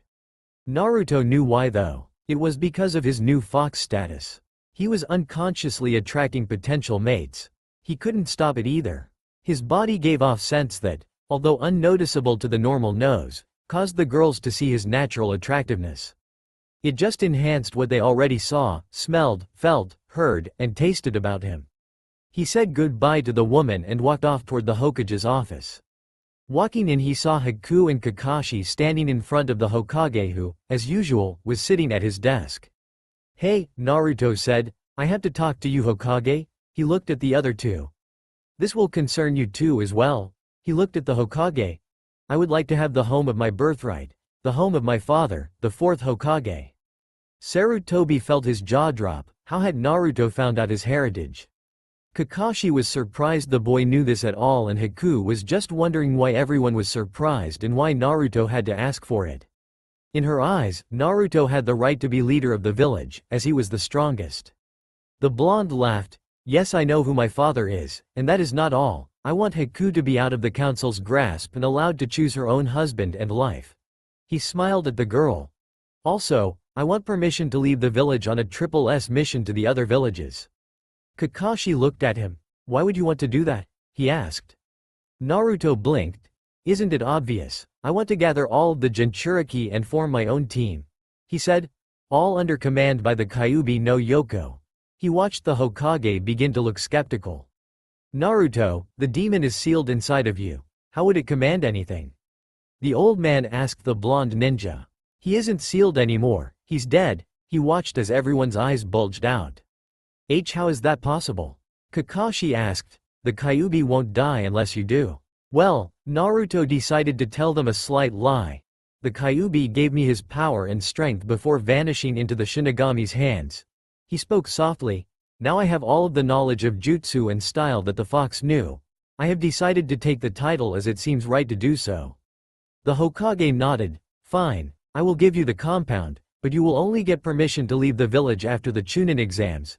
He didn't know what Naruto was doing, but decided if the boy felt that he was doing the right thing then he would let the boy do what he wanted, to a certain limit of course. "I would like to have Haku stay with me, as the first member of my new team, and as a member of my current team," the blonde said, and it was quickly granted. Naruto had plans to get Sasuke and Sakura strong as well. Sakura would get better with medical jutsu and medicines when Tsunade was Hokage, which meant Naruto was going to need to convince Sarutobi to retire. "Oh, after the Chunin exams, can you also give me the monkey scroll so I can summon them too?" Naruto asked. I may also need it for my team. The Hokage nodded. Once you have proven yourself, I may push you past Chunin and straight to Jonin, he laughed. Naruto nodded. That would be just fine, old man. He grinned and held out his hand for the scroll that would open the gates of his new home. He had been to the compound before. He groaned inwardly at the thought of cleaning the place again. It had been in really good shape for a house that hadn't been occupied for 16 years, as was the time he finally got it. Apparently, it had been protected and hidden by very powerful jutsu that had nothing to do with illusions. The jutsu actually made the house and all inside of it intangible and invisible, making it so that only someone with the right counter jutsu and information of the house's whereabouts to make it tangible for however long they wished. If the seal was ever forcefully broken, the seal would activate a reverse jutsu, making the intruder intangible to the ground he was standing on, dropping him into the planet and making him tangible again. No one had wanted to test this to see if it was real, so it was accepted as true and left the house alone. Naruto had found the house stuffed with food that had been preserved so well that it was as fresh as the day it was bought. Several numbers of clothing for both female and male. He enjoyed the place tremendously. He once threw a party and invited all of his friends over. He was thinking of doing that again, after he had gotten to know everyone. This set off another round of thinking. He had to get to know each and every person he would meet at the Chunin exams. Clones would work, but not shadow clones, they were destroyed too easily. He needed something stronger. Maybe he could improve the shadow clones by adding something to their makeup. Focusing chakra to the skina and to the core to keep them alive. It would be relatively easy to do. But first, Naruto made nearly 8,000 clones and left Haku in charge of them, sending them to the compound to let the clones work on the house and have it cleaned. Then he made several new clones to talk to his friends and get to know them better. Then he himself went to find the members of Team 7. It was time to train for the exams. Sweat ran down her cheek, her chest heaving with the struggle of the training. She had never trained this hard in her life. She didn't even know that Naruto knew this form of training. She watched the sweat fall and hit the ground, causing a small crack to form. Damn, even her sweat was heavy. Slowly moving forward slowly, she felt as though she was in jello and thick maple syrup. Lifting her hand, she swung at the training dummy and barely caused it to move. Looking at her arms, she saw the intricate symbols covering her. She knew that Naruto had made it where they covered her entire body, making it heavier than her body should have been able to handle. Laced with the gravity jutsu was a healing jutsu, rapidly fixing her aching muscles. The first time she had finished the very first part of her training, she had sighed in relief. Her muscles and body had finally gotten used to the weight and she was able to move freely. But a few minutes after, the jutsu adjusted and the original weight had doubled and she had hit the ground with a terrible crash. Sakura Haruno truly hated Naruto Uzumaki for this, even if she respected him for training her. She suspected, by the sweating form on the other side of the training area, that Sasuke was thinking the same thing she was. With a loud growl she suddenly moved forward and blew the dummy apart, pieces of the dummy embedding deep in the trunks of trees. Even some pieces slicing clean through the trunks. She blinked, amazed at the strength she had felt. There was clapping from behind her and she turned around to see Naruto. Or was it one of his clones?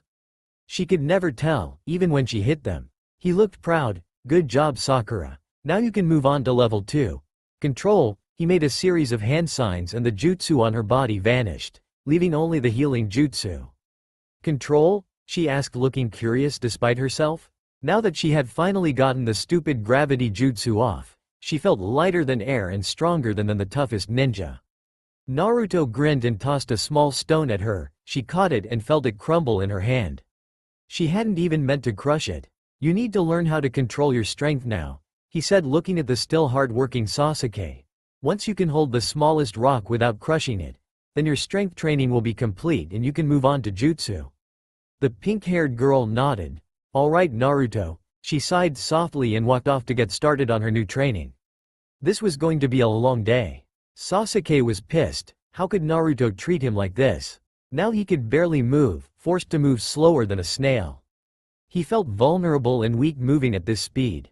When they had first started, he figured the blonde had just been messing with them, making them work hard and then taking away the jutsu to make it seem as though they had gotten past it and then doubled it after they had gotten a bit of relief.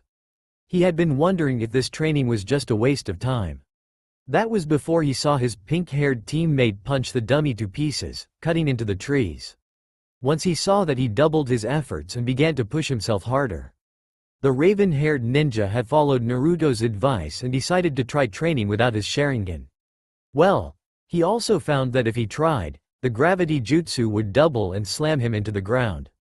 It was very painful. Naruto, while he was off running errands for himself and Haku. He needed to get his house spruced up. Despite the Hokage telling him to wait, he had sent clones out to each of the villages to check up on the other Biju carriers. For now, everything was alright. He had found a scroll that allowed him to put a seal on one cloner himself, and as long as another cloner himself had the scroll, they could summon the person with the seal to the place where the scroll was held. It worked better than he could imagine, though no matter what he did, he couldn't copy the scroll. He guessed that it was made specially so it couldn't be replicated.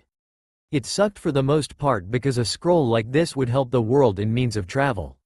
Shaking his head from his thoughts, he continued to write down the things he needed for the mansion. The blonde had never thought that being this smart and focused was such hard work. He almost wished he could be his old naive prankster self again. Everything had seemed a whole lot easier in the past, but now. He shook his head again. Everything was constant planning and trying to be one step ahead of his enemies. He guessed he was a little more than one step ahead of them. He knew everything that was supposed to happen, though he guessed that he had already changed many things just by being the new person he had become. The ninja demon looked up at the sky. He didn't want to kill Orochimaru, even if the demon of a man deserved it. No, he wanted to do something different to the man. He was working on a powerful mind jutsu, one that would be helped by the Sharingan's final form, if he could figure out how to get it without killing his best friend. He knew there was a way. Sasuke had gotten it after he left the Snake Sanin. He didn't know what his final Sharingan would look like, but he knew it would be interesting. Standing up, he stretched. Man, I need to get some exercise. He jumped up and ran off. It wasn't fair for him to be working the others so hard while he did no training of his own. He still needed to perfect a few jutsu. Energy rippled around him as he stood on the outskirts of the village. He extended the glowing red chakra outward, feeling the energy of the earth.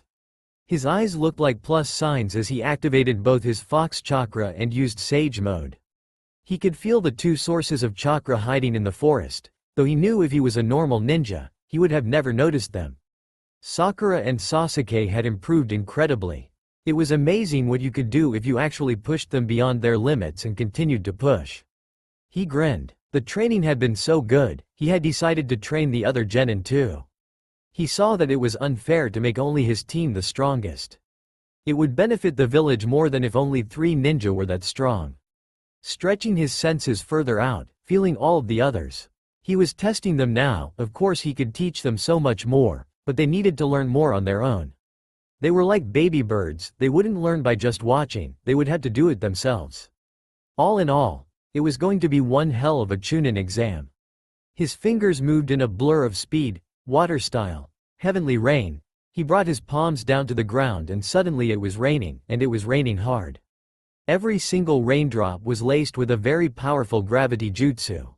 The others had to be careful or they would be slammed into the ground by a powerful raindrop. This was a kind of insult to the others, and a joke for himself. He raised his hand to the raindrops, feeling their gentle touch on his palm.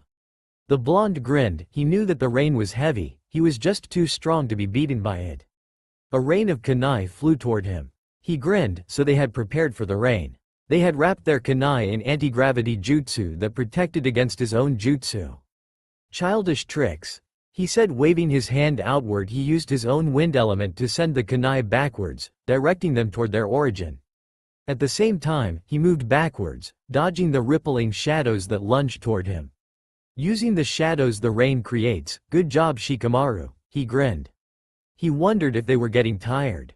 They would have to continuously move to dodge the rain, at the same time, trying out their jutsu on him. Leaf whirlwind.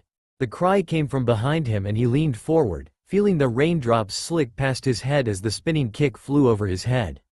He turned and saw the surprised eyes of bushy brows. He was covered in symbols and Naruto raised an eyebrow. Oh, that is how you are moving around in my rain. It was a special jutsu that he had designed. But it was difficult to learn and even more difficult to apply. He wondered who had learned it and applied it to Lee. It was designed to be a jutsu repulsive. It would cause any jutsu to negate on contact. Though it had a powerful downside, no one could use it on themselves, they needed to have it placed on them. At the same time, the one with the jutsu on his skin and the one who had applied it to that person could suffer extreme exhaustion. Did they want to beat him that badly? He grinned and brought his fingers together. Shadow clone jutsu, he said softly. With sudden flash, everyone was in front of him, being held by his clones. He looked toward Hinata and her cousin Neji. Both had their Byakugan activated. When their eyes met, he winced, feeling the sharp sting in the back of his eyes. A small voice in the back of his mind chimed up, sounding like a chibi version of the original Kyuubi, Bloodline copied. Byakugan, and Naruto blinked in surprise. He hadn't even thought about his own new bloodline in a while. The two Byakugan users almost actually touched him, having broken out of his clone's grips, not that they were being held that tightly. He knew that even the lightest touch from the gentle fist could do some damage. With ease, he gripped their wrists and redirecting their attacks into the central chakra points of each other, effectively shutting down their chakra and dropping them like rocks. Of course, his lifetime had been spent studying. He knew where the chakra points are, and how to use the gentle fist style, though without the Byakugan, it was useless. Naruto spun and clapped his hands together. Sound wave. A single burst of chakra amplified the sound coming from his palms and pushed it out, sending a dome of sound outward to crash into the others, easily toppling them over. The blonde grinned and slowly formed some hand seals, hidden fox art. Nap. Suddenly, the rest of the genin were knocked out. It was the simplest of techniques, even an academy student could do it. All it did was amplify the enemy's fatigue, quickly shutting down the mind. Naruto hadn't created it, the Nibi had. The two-tailed cat demon was known for its constant napping and had made it an effective jutsu. After learning about it, the original Kyuubi took that technique, after some feline seduction, and altered it. While the Nibi's jutsu would just force someone under, the Kyuubi's jutsu would first put the opponent to sleep, and then begin to repair any damage done to their body. It was mostly used for allies, though it was very useful for getting people to trust you. He held his fingers out, Kai, and cancelled the heavenly rain jutsu. With barely a flex of his own chakra, a bright red tail formed, moving forward and gently picking up the others. He rarely called forth even a second tail, and to make his tails physical would mean that he was in serious danger. Using the body flicker technique, he went to each of their houses and silently put them to bed. He definitely had worn them out. Before he left, he had taken the time to study Neji's caged bird seal. He was hoping he could remove it. If he could, then maybe he could improve the boy's outlook on life. He reappeared back at his large mansion-like home and preformed the seal to return it back to tangibility. Once he was past the gates, the rest of the world beyond it took a faded-out kind of look. Naruto could almost remember the word for that look, washed out. That was it. The world beyond the borders of his home looked washed out. Looking around, the blonde noted that the house was well groomed. The lawn was mowed and the hedges were trimmed. The house had a fresh coating of golden red paint. The large swirl on the front of the house was painted blue. The Namikaze compound was built as a gift for Naruto's mother and as thanks for what she held. The main house was situated in the middle of the area and larger than all of the other buildings. It was built in a large circle-like shape. Behind the central house were 9 other buildings forming a semicircle. Each building was designed for a specific storage space. Weapons, clothing, ninjutsu, genjutsu, taijutsu, knowledge. The next 2 rooms were odd. The Heaven building was a complete relaxation spot. Once in the building you felt at complete peace. The building was one large hot spring as well. The Hell building was designed to train the senses to perfection. First it would remove all of your senses and put you through tests to regain them. The last building was designed to train your chakra. First you push all of your chakra out of your body to fill the room. Once you have put enough into the room, it begins to push the chakra back into your body. At that point, you must use your own chakra to prevent the excess chakra from entering your body. All in all, it was one hell of a compound. Naruto walked in, instantly dropping his human guise, his 9 tails appearing and flowing out behind him as his fox ears popped out on his head. His whiskers became more prominent and his teeth and nails elongated. His blue eyes twitched and his pupils grew longer, losing their width until they looked like a cat's eyes. He stretched and flexed his muscles, enjoying the feel of his tails brushing against one another. He had taken the idea of Tsunade's permanent genjutsu and put it to use for himself, making a jutsu that would hide his demonic appearance from everyone else. A scent hit his nose and he turned his head to look down the hall. What he saw made a red tint cross his face. Haku and Delia walked out of the large bathroom at the end of the hall, completely naked and laughing. When they saw Naruto, Haku blushed deeply and tried to cover herself and Delia panted a little, showing that her heat was really getting to her. Seeing Naruto in his true form didn't help at all. His body just radiated godliness and appeal. In truth, the pheromones Delia was giving off was affecting both Naruto and Haku. Haku began to see Naruto as Delia saw him and Naruto began to get aroused. It was obvious from the large bulge forming in his pants. Haku's eyes widened. Holy hell. He is a god, she thought. Naruto chuckled. Sorry girls. He said softly. I didn't mean to walk in on you. Delia laughed, regaining her composure, her large tail covering her chest. It was our fault for walking around nakedly. Haku nodded, hiding behind the fox woman. Shaking his head, the blonde demon grinned. Nah, it is fine, you live here now, I should just be more careful. Listen, I am going to go take a nap. The Chunin exams begin tomorrow and I need my rest. His tail seemed to extend and brush against the girl's cheeks before he walked down an opposite hallway, headed toward the head bedroom. Delia giggled at Haku. Told you he was great, and not bad looking either.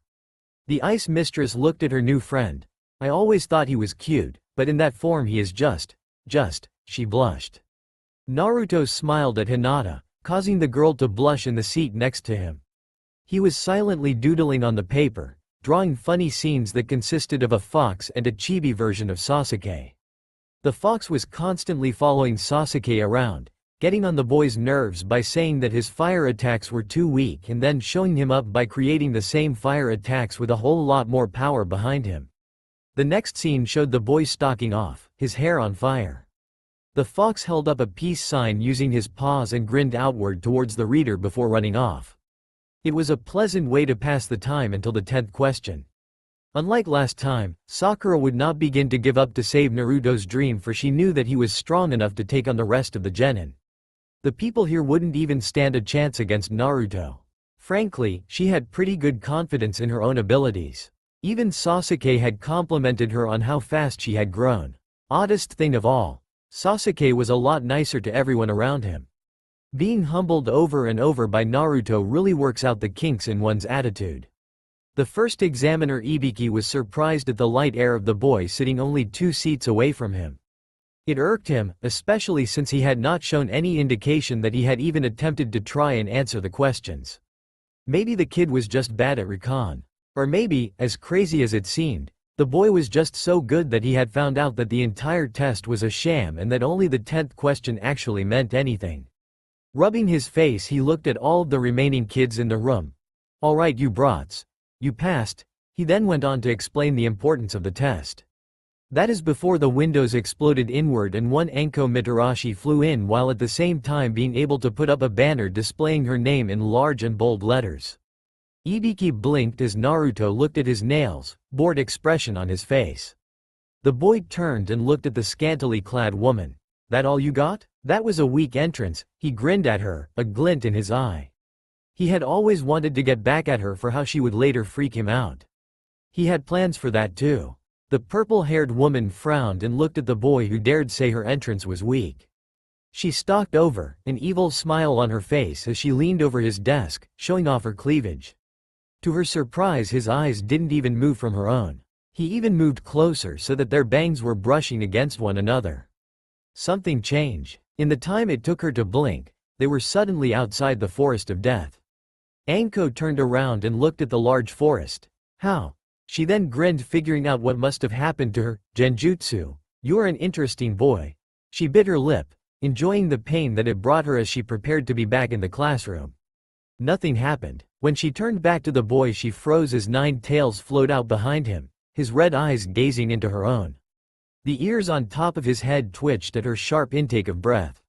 Not even moving, she found herself in front of the boy. "I know you," he said softly, "lonely, betrayed, and so much more. You are a very complicated woman, Anko Mitarashi." A tail moved forward and forced her head to the side, giving him full view of the cursed seal on her neck. "I know this as well, I detest this mark." He scowled, his features turning more demonic.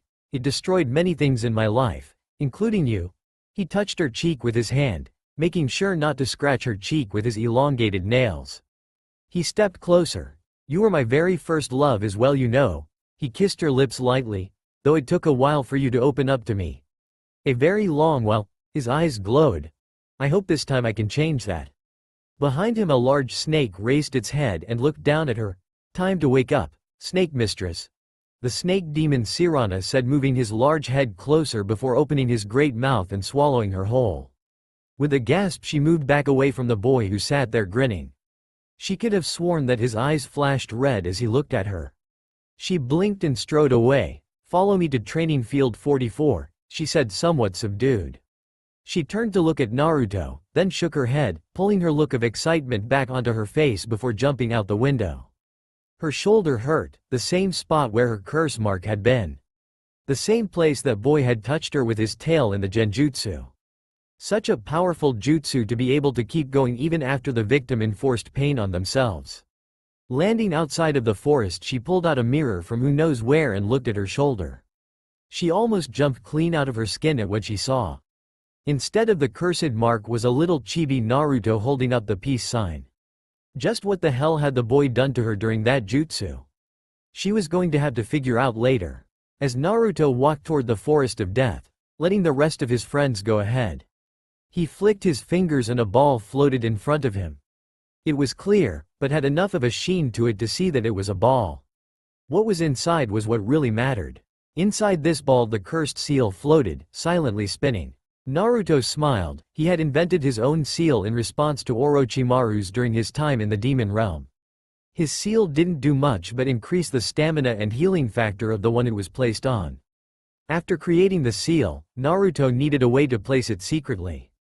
Genjutsu seemed the best to do it during. But most people could easily break a genjutsu, especially if they knew what was happening. Naruto had gotten past that by finding a way to link the genjutsu to himself. The genjutsu could only be broken when he allowed it to be.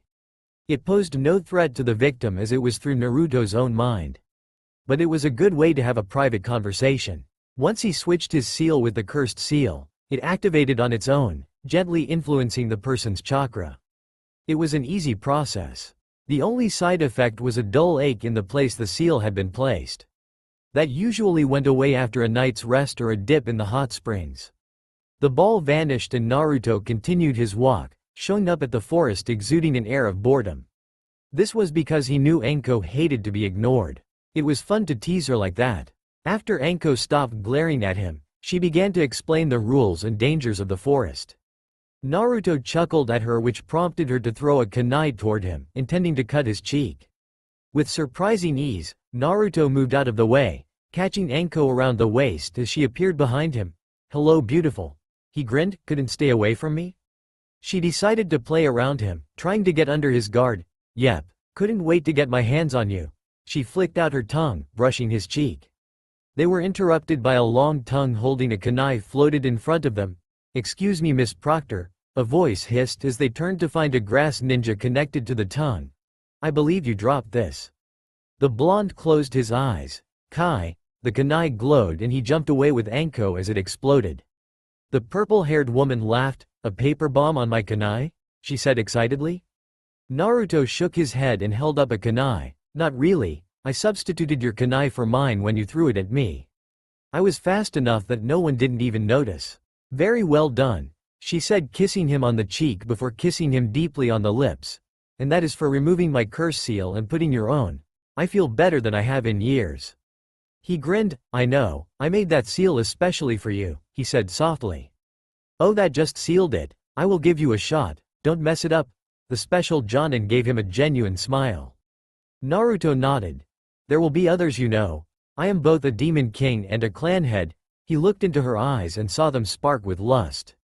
"Group? Awesome," she laughed. The broke apart as the dust from the explosion finally settled, showing the grass ninja standing some ways away from the crater the explosion had caused. This man was glaring full force at Naruto and Naruto grinned back at him. "Just you wait, brat, I will kill you." He walked off toward his teammates. Anko bounced back to her original position. "Okay, now that that stuff is done, let's get started." 15 minutes later found Naruto and his team running through the forest. At least a clone was with them as well as Anko, though that clone was blocking UAL advances from the Snake Mistress. He knew from experience that she loved to cause pain. The clone body wouldn't stand up to it. The real Naruto was following Gaara of the Sands group. He was also being extremely obvious with it. It took a very short time before they stopped and confronted him. "You are here to prove my existence," Gaara said calmly, staring blankly at Naruto. Naruto grinned. "I am here to change your existence, Gaara." The blonde boy had met these three yesterday. At least his clone had. Naturally, Naruto left clones to wander around the village even when he was asleep. It provided him time to watch his village at all times. This particular clone had met Gaara and company when it had been visiting a restaurant. Gaara's loudmouth brother had been upset about his order being messed up because Naruto had bumped into the waiter carrying his food. Him making a big fuss about it had caused Gaara to show up and threaten to kill the boy before forcing him and his sister to leave. Not before Naruto got their names and introduced himself. Not that he needed to, he just liked being polite. "I would like to see you try and kill me," the redhead said. His body didn't give any sign that it was creeping up on Naruto. Naruto grinned and preformed a few seals. "Who said anything about killing you?" he said softly. "Hidden fox art. Nap." Both Kankuro and Temari fell asleep instantly before extra Naruto clones moved them away. The second they were out of the way, Naruto released his Hanyu form, causing the redhead's eyes to widen. Naruto grinned and sped forward, kicking the boy high into the air, moving faster than his sand guard was able to stop him. Gaara stared at Naruto in amazement. No one had been able to get past his guard. Even his sand armor was cracked open wide from the kick. Flying through hand seals faster than could be seen, Naruto yelled out, "Nine-tailed beasts. Seal release." He flicked his hands out and Gaara screamed in pain as he began to change into Shukaku at incredible speeds. Heaven seal. Beast suppression. The sand retreated as Gaara returned to normal before he began to fall back to earth. Clapping his hands together and then slamming them to the ground, Naruto lit blue fire at the tips of his tails. They spread out to 9 points of the huge circle that had formed under Naruto. Demon art. Nine-tailed beast renew seal. He thrust up, sending the seal straight up into Gaara as it wrapped around the boy and held him tight. Nine-tailed beasts. Shukaku destruction. Naruto saw Shukaku forced out of Gaara in a blinding light before the demon was swallowed by the seal. Demon replacement. Gaara no Sabaku, Great Sand Demon Shukaku reborn. Clapping his hands together caused the seal around Gaara to be absorbed into the boy's body. Catching him as he fell, Naruto laid him down. Final seal. Demon Realm Portal. Naruto cut his palm and let the blood fall, opening a gateway to the demon realm. Lifting the boy, Naruto gently laid him through the gateway. "Shukaku's realm," he said softly, and the portal slammed shut. With a loud sigh, Naruto sat down on the ground. "Holy hell. First time I used the nine-tailed beast replacement seal." He sat back with a groan. "I still have to do the other 7. There was a rumble and a sand gate opened. Gaara stepped out, his hair slightly longer, showing how powerful he had become. A.N. Dragon Ball Z Syndrome. Haha, I love abridged series. Naruto smiled. "Yo Gaara," he said, "up to speed on everything alright?" he asked. The red-headed demon turned to him and cracked a smile. "I really can't thank you enough, Naruto, really. I feel so much better. You don't know what it is like living with an incredible insane demon inside of you." "No, I do not," Naruto chuckled. Gaara nodded. "I have also re-established connections between the Kitsune and Tanuki clans. They have informed me of what you have been through and also your plans for the future." He helped Naruto up to his feet. "I will say, I am behind you 100%. Naruto clapped Gaara on the shoulder. "Thank you, my friend." He grinned. "Come on. Let's see your Hanyu form." Gaara nodded and released the genjutsu. His body changed ever so slightly. The black rings around his eyes expanded until it looked more like a mask than just insomnia. A large black tail with silver markings formed from his back. On his head a pair of raccoon ears popped out and twitched around before settling back to facing forward. From his body a powerful energy was released and met Naruto's own energy before dying down. 2 of the 9 most powerful demons are now free in the world, Naruto said calmly.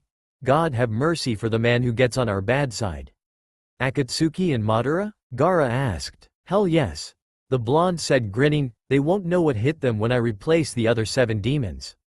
Together, with Gaara using his sand to tote his 2 siblings, they walked toward the tower at the center of the forest.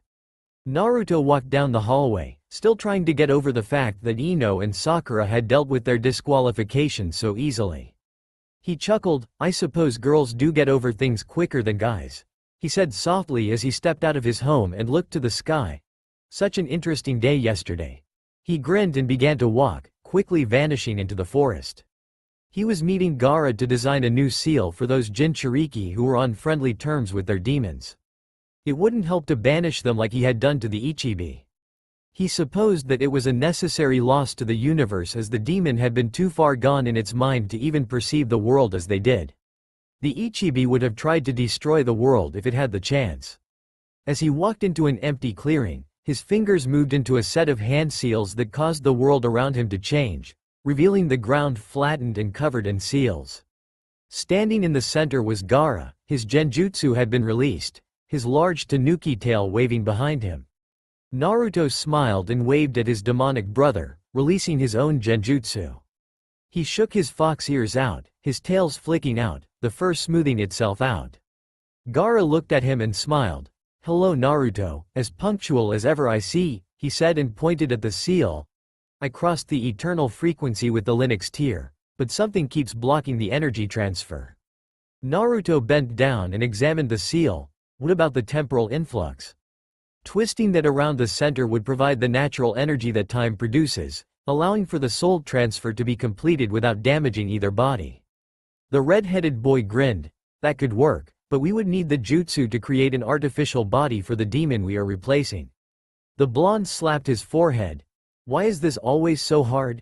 He asked. I mean seriously, reversing the entire timeline to place me back at this point and the powers that be can't help us make an easy seal to separate a demon from its host while giving the host the creature's power and status? If you would like to make a deal, I suppose I could aid in that. The air in front of them split open, revealing a black void inside. Naruto knew enough not to look into that void. There were some things that not even demons were meant to see. A young girl stepped out.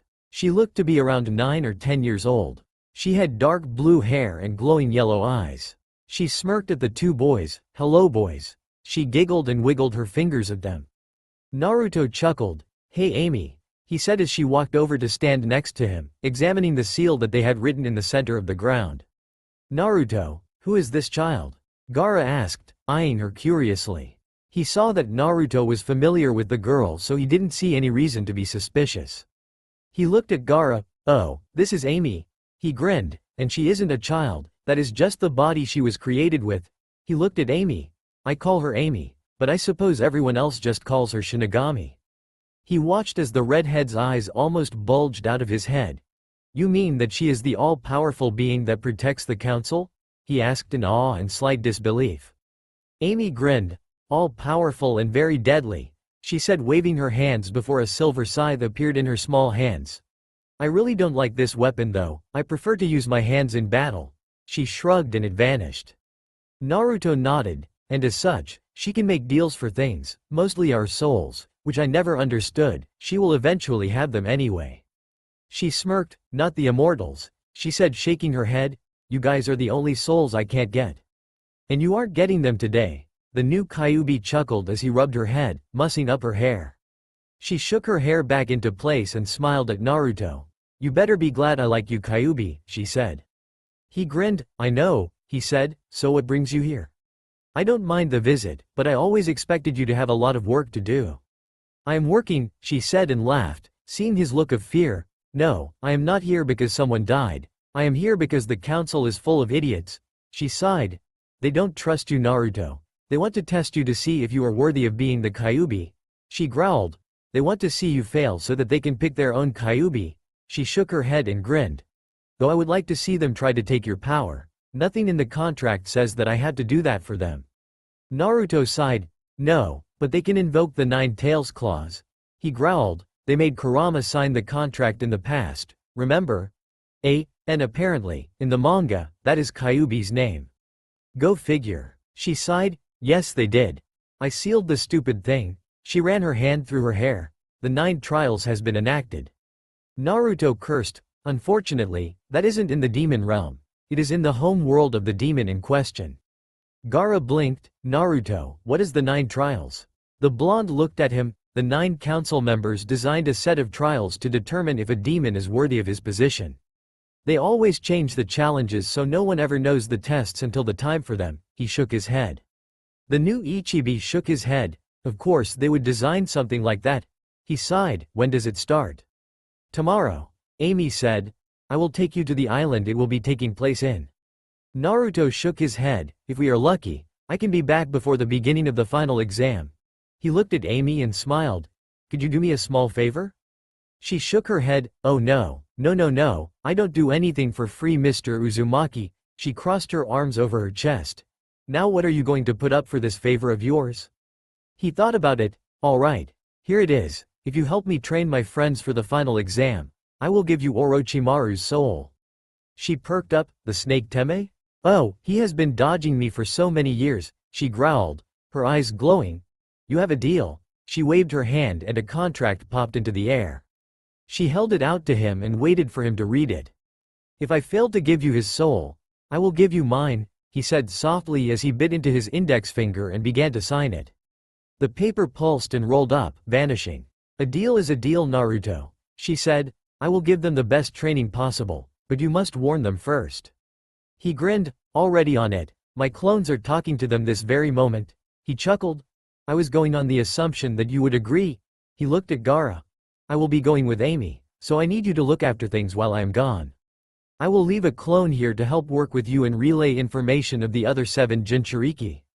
Gaara nodded. I will see you when you return, he said as Amy waved her hand, a vortex forming. The portal that had appeared was different than the one she had arrived in. This one was designed for those who weren't supposed to see what was in the void. This one was a lot brighter, with images all around them, showing places that no one has ever seen. As they stepped into the glowing portal, Amy smiled. One thing. We have to make a quick stop and pick up someone before we head to the island. She chuckled when she saw his reaction. Remember that young woman you found in the plains of Hail when you teleported there during training? Naruto looked back into his memories. Oh. You mean that girl with the red shirt on and the black hair? He blushed remembering that she hadn't been wearing anything else. She nodded. She finally woke up, but she has no memory of how she arrived there. She shrugged, though she has incredible mental powers. Powers not even the greatest genjutsu master could have. Amy looked at him. I will warn you though, after cleaning her up, she is drop-dead gorgeous. She grinned. I got her to wear some underwear, but she won't wear anything else but that red shirt of hers. He shrugged. It is like a comfort kind of thing. He smiled. Come on. I want to talk to her. He looked excited. Ever since he had found the girl, he had wondered who she was. Even without her memories, he still wanted to meet her. She rolled her eyes and waved him on and the portal closed behind them as they walked. Just don't maul her like a horny dog. He blushed. I never did that, he said. I told you. That girl was lying because I turned down her advances. She was just being difficult because her boyfriend hadn't been spending enough time with her. Amy grinned. Sure, she said as they walked. Naruto looked at all of the strange images along the wall of the tunnel. There were so many worlds that lived alongside of his own. Always there but never meant to be touched. There was a sound of tearing as they stepped into a grassy field, a small house on the top of a hill. The door flew open and a 15-year-old girl came running out, her long black hair flying out behind her, her red shirt fluttering as she ran. Amy, she yelled and stopped seeing Naruto. Oh. Hello. A red tint crossed her cheeks. I didn't know that Amy had company. She just couldn't seem to look Naruto into his eyes. Naruto felt his heart flutter. She looked so cute like that. I have been taking care of her here, Amy said watching their exchange. She is nice company, always full of energy. She turned to the girl. So what had you so excited a moment ago? She asked.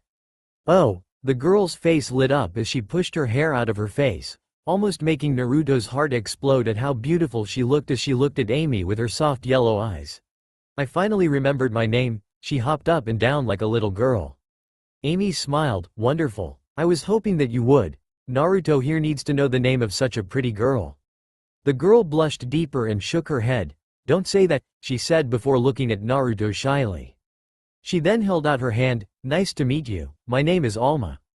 Naruto took her hand and shook it. It is nice to meet you Alma, I am Naruto Uzumaki, he smiled at her. Amy walked through their hands. Okay. Enough of this lovey-dovey crap, let's get going to the island. I have already explained everything to Alma here. The blonde smiled. Well, that saves time, he said, smiling at the girl. She smiled back and nodded. I think you look strong, you can easily take on their little tests. Her eyes took on a glazed look. That man was really rude. He looked at Amy. What man? He asked. Oh, council member Almut came to see her, to see what the fuss was about. She shook her head. You know he is a womanizer. Naruto looked back at Alma and blinked, noticing that her hair was moving slightly, even though there was no wind. Amy. What is wrong with her? Well, after she declined his offer to take her to a nice place, he got upset and told her that he would lock her up. She shook her head. Nothing happened. But she did look angry. Now I think that anger is coming out now. They looked at Alma just as she erupted. Her yellow eyes blazed red as her hair stood out wildly. The sky turned red and she floated into the air. When she spoke, her voice didn't sound sweet anymore, but harsh and rough. No one will lock me away again. I am free to do as I want. Strange demonic figures crawled out of the ground, flitting past Naruto as they raced across the field. He looked at Amy for an explanation after he tried to get rid of them by dispelling them. I told you she has interesting powers, the blue-haired girl said, shrugging. One of the creatures lunged at Naruto before he cut it down, watching as it vanished instantly. He was sure it had been real as he had felt the pressure when he touched it. When he looked back to Alma, he saw that her anger was getting worse. Even her shirt had grown, turning into tentacles of red. His 9 tails flew out as he rushed toward her, the furry appendages wrapping around her to hold her back. Alma, he said softly, bringing his face close to hers. Don't worry, I won't let anyone lock you up. He said, you can stay with me. No one can lock you up with me around. He knew that Amy couldn't protect her forever, not if the council, though that Alma was a danger to them, but if she was with Naruto, then she gained immunity from them. Alma slowly calmed down, her eyes returning to yellow as she looked into his blue eyes. Do you mean that? She asked softly and smiled. He nodded and slowly set her down. Of course, I always mean what I say. He smiled as she slipped her hand into his. All right, she said softly, if you take care of me then I will stay with you. He smiled and gently pulled her along, walking into the portal that Amy had created. It was going to be interesting having this girl along with him. Naruto gave a test tug against the chains that bound him to the ground. They held him by the waist, chest, wrists, arms, everywhere that he could move, even his tails. It was pretty well designed. From the observation area, he could hear Alma making worried noises. He could understand her concern. These chains were spiked and had nicked his skin. He would heal fast enough, but every time he moved, the chains would open another set of wounds. The blonde noticed something else. After every cut, his healing factor seemed slower. He cursed the council. They had taken his powers into thought and devised specific jutsu to counteract them. One of the council members had always hated his quick healing abilities. It was one of the few powers that the man couldn't have. Shadow clones didn't work. Every time he created them, new chains would spring from the ground and wrap around them as well. The spikes would puncture their skin, disturbing the chakra that flowed through them and caused them to disperse. They hadn't even given him time to speak. The second he stepped out of Amy's portal, he found himself alone. Apparently they had told Amy to separate him from Alma. There was no need to bring bystanders into this, though he assumed that Alma would have been able to get out of these chains better than he could. He had appeared in the middle of this giant stadium. He heard the voice of the first council member, Salvier, call out for the first trial to begin. Then the chains had exploded from the ground, covering his body and holding him tight. Salvier was a prick, but he was a smart prick. It was obvious that this was his test. Not even his fingers were free. making it impossible to form even a single hand sign. He had taken the time to learn how to create single-hand seals from haiku, just so if he lost the use of one hand, he could still use the other. He closed his eyes, reaching deep through his chakra coils, to the spot that once housed the great kitsune. It felt empty without his friend, but it was abundant in chakra, and that was what he needed at this point. He could feel blood flowing from his cuts. He focused the chakra into the blood and forced it to pool in the palm of his left hand, the chakra keeping it from falling from his downturned hand. He had taken Haku's lessons to a new level and had actually learned how to create seals with his blood, though it took up a lot of chakra, so he was better off with using hand seals. This is probably going to hurt, he thought, bracing himself as he opened his mouth. Kai, he shouted, releasing the chakra in his palm, causing the blood in his palm to explode outward, forming into long blood spikes, each striking specific links in each of the chains. Some of the spikes even speared through his body to reach their destinations. The spikes freed him from his chain prison and allowed him to jump away, pulling the blood spikes free from his skin. Coughing up blood, he quickly formed a series of seals, causing a small diamond to appear on his forehead, small lines shooting out to spiral around his arms, legs, and torso. His body steamed as his wounds healed. "Thank you, Granny Tsunade," he thought, smiling as he released the seal. The diamond vanished as the lines were pulled back, then his eyes began to glow as he flew through another series of seals. 3 kunai appeared in front of him, his fingers flashing as he caught them out of mid-air and threw them in 3 different directions, toward 3 hidden scrolls written with the kanji for containment. Each kunai struck the scrolls in the middle, disrupting the chakra that created the chains, effectively ending the first trial. He smirked and looked up at the council, flexing his fingers. "So, how do you do?" he asked them. "When do the trials start?" He chuckled as he stood upright, taking in each of their faces, starting with Salvier and moving to the right. Salvier's face was red with anger. He had believed that if he could crush the young demon, but apparently, it was going to be hard to do anything to this creature. There was nothing Naruto wasn't prepared for. Salvier was a large dark-skinned man with coal-black eyes that burned with natural hatred for anything he saw as a threat. His graying hair was cut in a close shave. He always wore dark clothing, usually black. He was the head of a large and powerful family. One of the reasons he was even on the council was because he was such a powerful demon. In his family, he was the best swords. His entire family mastered in kenjutsu, but he had always excelled. He looked to his left at the young woman next to him and frowned. Imiya was the worst of their group when it came to Naruto. She actually liked the new Kyuubi and was usually seen spending time to actually talk to him. What they talked about was never found out as she kept it a closely guarded secret. She was sweet and kind, and quite beautiful. She had light green hair and ocean blue eyes that told you that everything was going to be alright. Her face was small but happy. Her body had the curve of a sensual woman, but that hid the true strength that was underneath. She could easily hold her own against any man or woman she ran into on the battlefield. She was one person Naruto would never want to meet in a fight. She was a master of martial arts, able to use any style known to man, and nearly every style known to demons. She had spent many years working up from a poor living, watching her mother serve in a brothel, to become an important person in politics. She eventually became notable when one of the council members of that age visited her mother one night. Imiya had finally gotten her mother out of the whorehouse, but apparently, she had been the favorite of this man. When her mother refused to service him, he struck her down in anger, and while she was weak, brutally raped her. He wasn't even sorry for what he had done, stating that, "The little whore deserved it. I just wish her daughter had been there for me to enjoy as well." In a fit of rage, Imiya followed him home and killed him in a fight. Due to demon law, she had defeated him in a fair fight.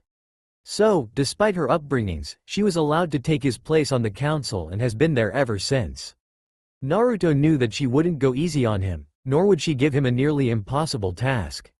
But it really surprised him, and the other people there, when she leapt down from her spot, tossing her dark blue kimono aside, revealing her battle garb. The blonde blinked at the woman. Imiya? What is this about?" he asked softly, a little afraid of the answer that he was expecting. "This is the second trial," she said calmly, her voice sweet but strong. "You must fight me in hand-to-hand combat, with no weapons or jutsu at all." She slid into an open-palmed stance, her entire body in such a perfect stance that Naruto could see no openings in which he could attack her. He laughed nervously. "You have to be kidding. You know that there is no way I could beat you. I may have been training for years, but you have been training for longer, and you still train every day." Salvier just about pissed his pants with happiness at this turn of events. Even he didn't want to get in a serious fight with Emiya.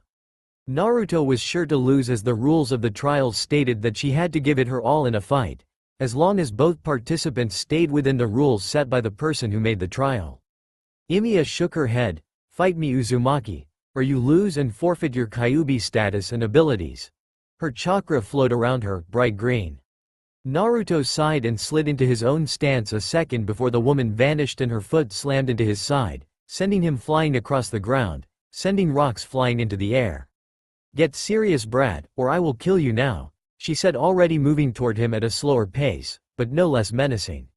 "Fine." He leapt up, the glowing red aura of his fox chakra exploding around him as the tails slammed into the ground and sent him flying towards her, his hands balled into fists.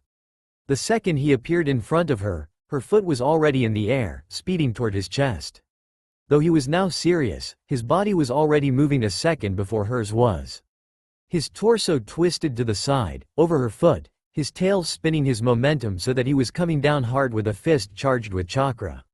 Naruto roared as his fist connected with the ground, releasing all the built-up chakra at once, another trick he had learned from Tsunade and Sakura, causing large rocks to explode outward from the point of impact. Emiya actually rode one of the rocks up into the sky and then came down with crushing force. The blonde was barely able to dodge the attack before she struck the ground, creating a giant crater that expanded from the spot her foot had made contact with. "I wish I could create shadow clones," he said softly, trying to control his breathing. It felt like all they were doing was dodging each other's attacks. "You rely on that technique far too often," she said, speeding forth, her feet barely visible before she was upon him. He didn't even have time to dodge her punches as she struck, aiming to kill. She really wasn't fooling around. He blocked her attack and retaliated with his own. Soon they were a flurry of kicks and punches, each never being able to land a hit on the other. From their spot watching the fight, Alma and Amy stood in awe. "This is incredible, I have never seen such power before," Alma said softly, her eyes barely able to follow the speed at which the two demons were moving. "The funny thing is, neither of them have actually began to use their true demon powers," Amy said softly. "Naruto is using the chakra of no tails at all, and Emiya has barely scratched her power, but I don't think either one of them is going to use their full power. That much power would destroy everything here." Alma blinked. "You mean they aren't even trying yet?" she asked, amazed. "That is impossible. No beings can be that strong. Naruto is the Kyuubi no Kitsune, there is literally no end to his power," the Reaper told her. "I think that if he really wanted to, he could destroy everything. The only thing stopping him is his compassion for everyone." She chuckled. "He could even defeat me, but he would never go all out on me because I am a friend of his." She sighed. "That is what is going on here. If he wanted to finish this fight, he would just go all out and blow her away, but he cares about her and doesn't want to seriously harm her." Back at the fight, each had finally began to gain blows, powerful bone-crushing ones that would have killed any normal human or unsuspecting demon, but they were basically masters of their powers. She found an opening and slammed her fist between his eyes, sending him skidding back, holding the bridge of his nose. "Damn," he laughed. "That was awesome." He slowly stood back up. "You are an incredible fighter, but you know I can't lose." Chakra began to flow around his right hand, then he took off towards her. "I know," she said, smiling softly as she began to run toward him, her own chakras swirling around her body, actually biting into the ground and ripping it up around her, creating a vortex of wind that followed her. Their meeting sent dust flying sky high, obscuring the results of their battle. As the dust began to settle, the observers were able to see Naruto first, but it didn't look like he had won. Emiya was holding him by the throat, in an easy position to crush his windpipe and tear off his head. Salvier grinned. "Ha, she actually defeated him," but his excitement was short-lived. The young woman smiled as she turned her head to them. "I concede to Naruto," she said loud enough for them all to hear her. "What?" Salvier yelled. "You can't do that, you bitch." "Naruto lost. He must forfeit his position, and so must you for trying to throw the match."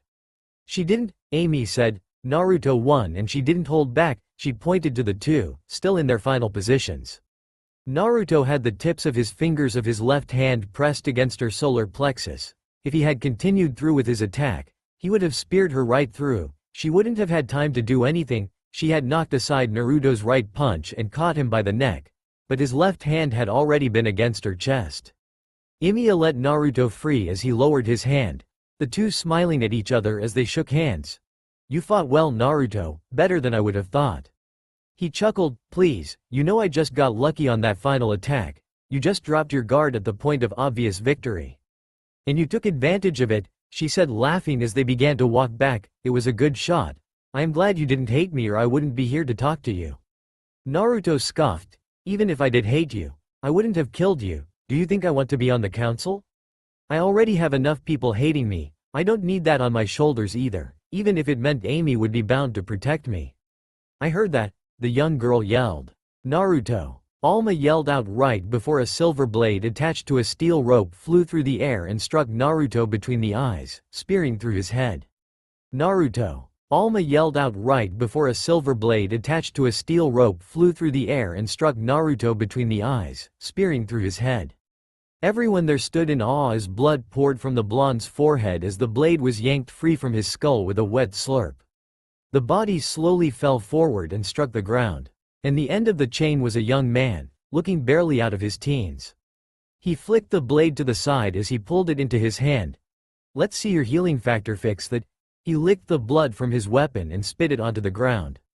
Alma began to move but Amy stopped her, shaking her head. "This isn't over."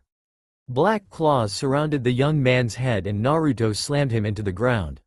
Slowly, the blonde stood up, his hands looking like the claws of a fox. His eyes were red slits as he stared at the small crater that he had created. His hands slowly returned to normal as he walked over to his body. He reached down and grabbed the neck of the shirt and lifted the dead Naruto up. Its face was made of wood and looked a little like a doll. The blonde smirked. "Substitution jutsu, along with a wooden doll. Kankuro sure knows his puppets." He tossed the puppet aside and turned as the young man slowly stood back up. Smil, a young noble turned assassin. His sly maneuvers made him very wealthy and well known in the demon world. He became a council member under Salvier's recommendation. With the wealth and power of the council, he eventually became even more powerful. He was the type to vanish for days, on some secret mission on his own. The young man reminded him a lot of Kabuto. He had the same dark soulless eyes. Black hair slicked back, and silver eyes that looked as if they already knew how they would kill you. He always wore a suit, neatly pressed and cleaned. He kept it clean, which was surprising considering his line of work.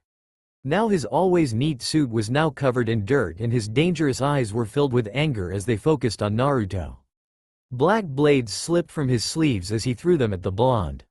Naruto flipped upwards, chakra blades cutting through the steel. "You are going to have to do better than that, Smil. You may be an assassin, but I am a ninja. Assassination is only one of our jobs. If I remember correctly, you used to be nothing more than a human," the young man said, pushing his hair back into place. His arms began to glow before he spun and slashed upwards, sending a blade of air toward Naruto. Naruto's eyes glowed and he crossed his arms, red energy rolling across his form. He released it all at once with a loud roar, dispersing the blade of air. He grinned, canines sharper. "But now I am a demon." On the tips of his fingers, small spinning blue balls formed before he vanished. He slammed into Smil's side, pushing the balls into his stomach. 5 Seal Rasengan. The energy pulsed as it ripped through his shirt and into his skin.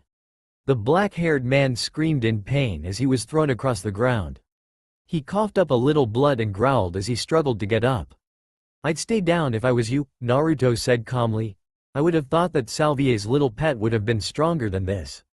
The man began to laugh softly. Assassination technique. 1,001 blades. Surrounding Naruto were what could only be described as 1,001 blades, each being controlled by Smil's dark energy. Naruto cursed as the blades lunged toward him. "I walked right into that one." He spread his stance and began to twist. "This technique won't be as effective as his, but it will work in this situation," he smirked. "Hyuga technique. Kaden." He spun at high speeds, letting his chakra pour free from every point on his body. The red chakra flared out, creating a solid dome of spinning chakra, forcing the blades back.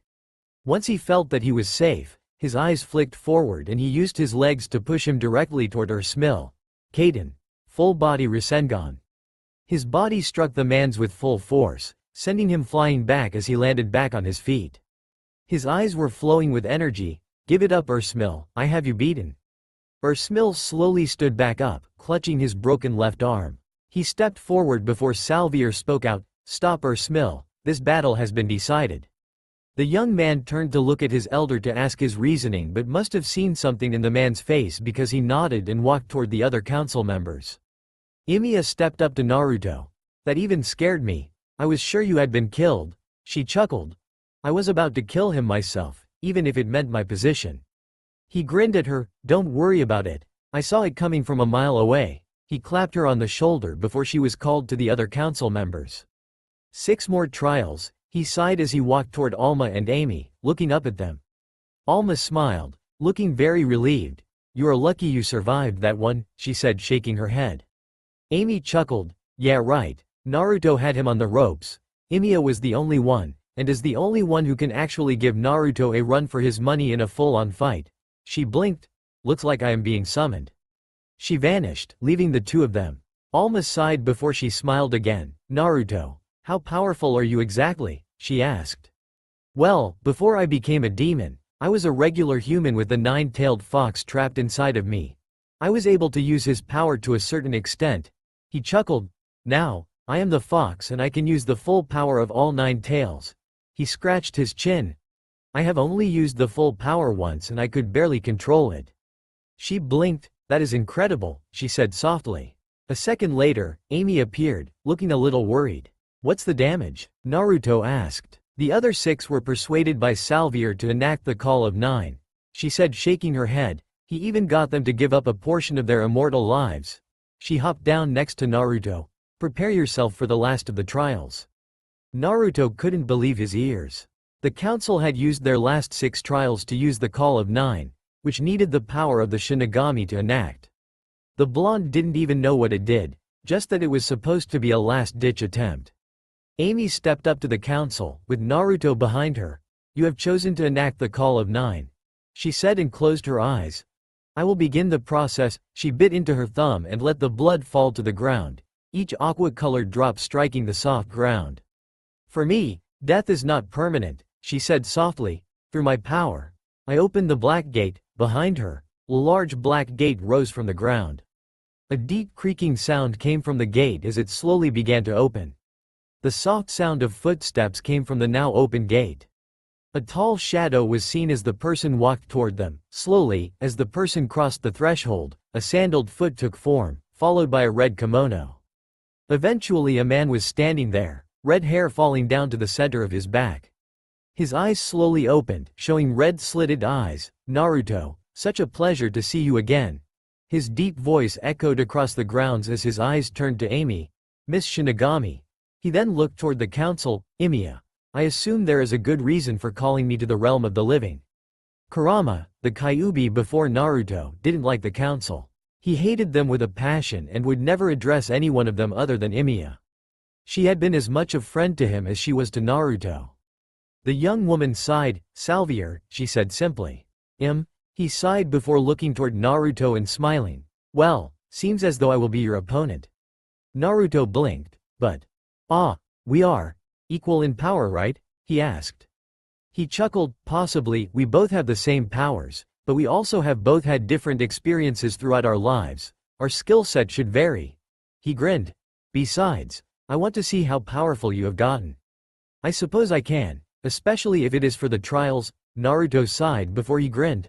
I will fight you with my full power and all of the skills I possess. Kurama smirked and turned, walking out into the middle of the field, the young blonde following him. Amy watched them before snapping her fingers, the black gate closing quietly and vanishing. She jumped up next to Alma to watch the fight. Alma blinked. So he is the original Kyuubi? She asked softly. Amy nodded. Yes he is, and to tell you the truth, I have been wanting to see this fight. She grinned. A clash of skill and power that no one can match. But how can they both have the same power? Shouldn't he have given up all of his power when he died? Amy grinned. That is the beauty of this place, she said. It allows the same power to exist in the same place. If Kurama were to leave, he would lose all of his power and become a regular demon. Here, he is just as powerful as he once was. Down on the field, Naruto and Kurama stood facing each other, red energy flowing off of their forms as they prepared to fight.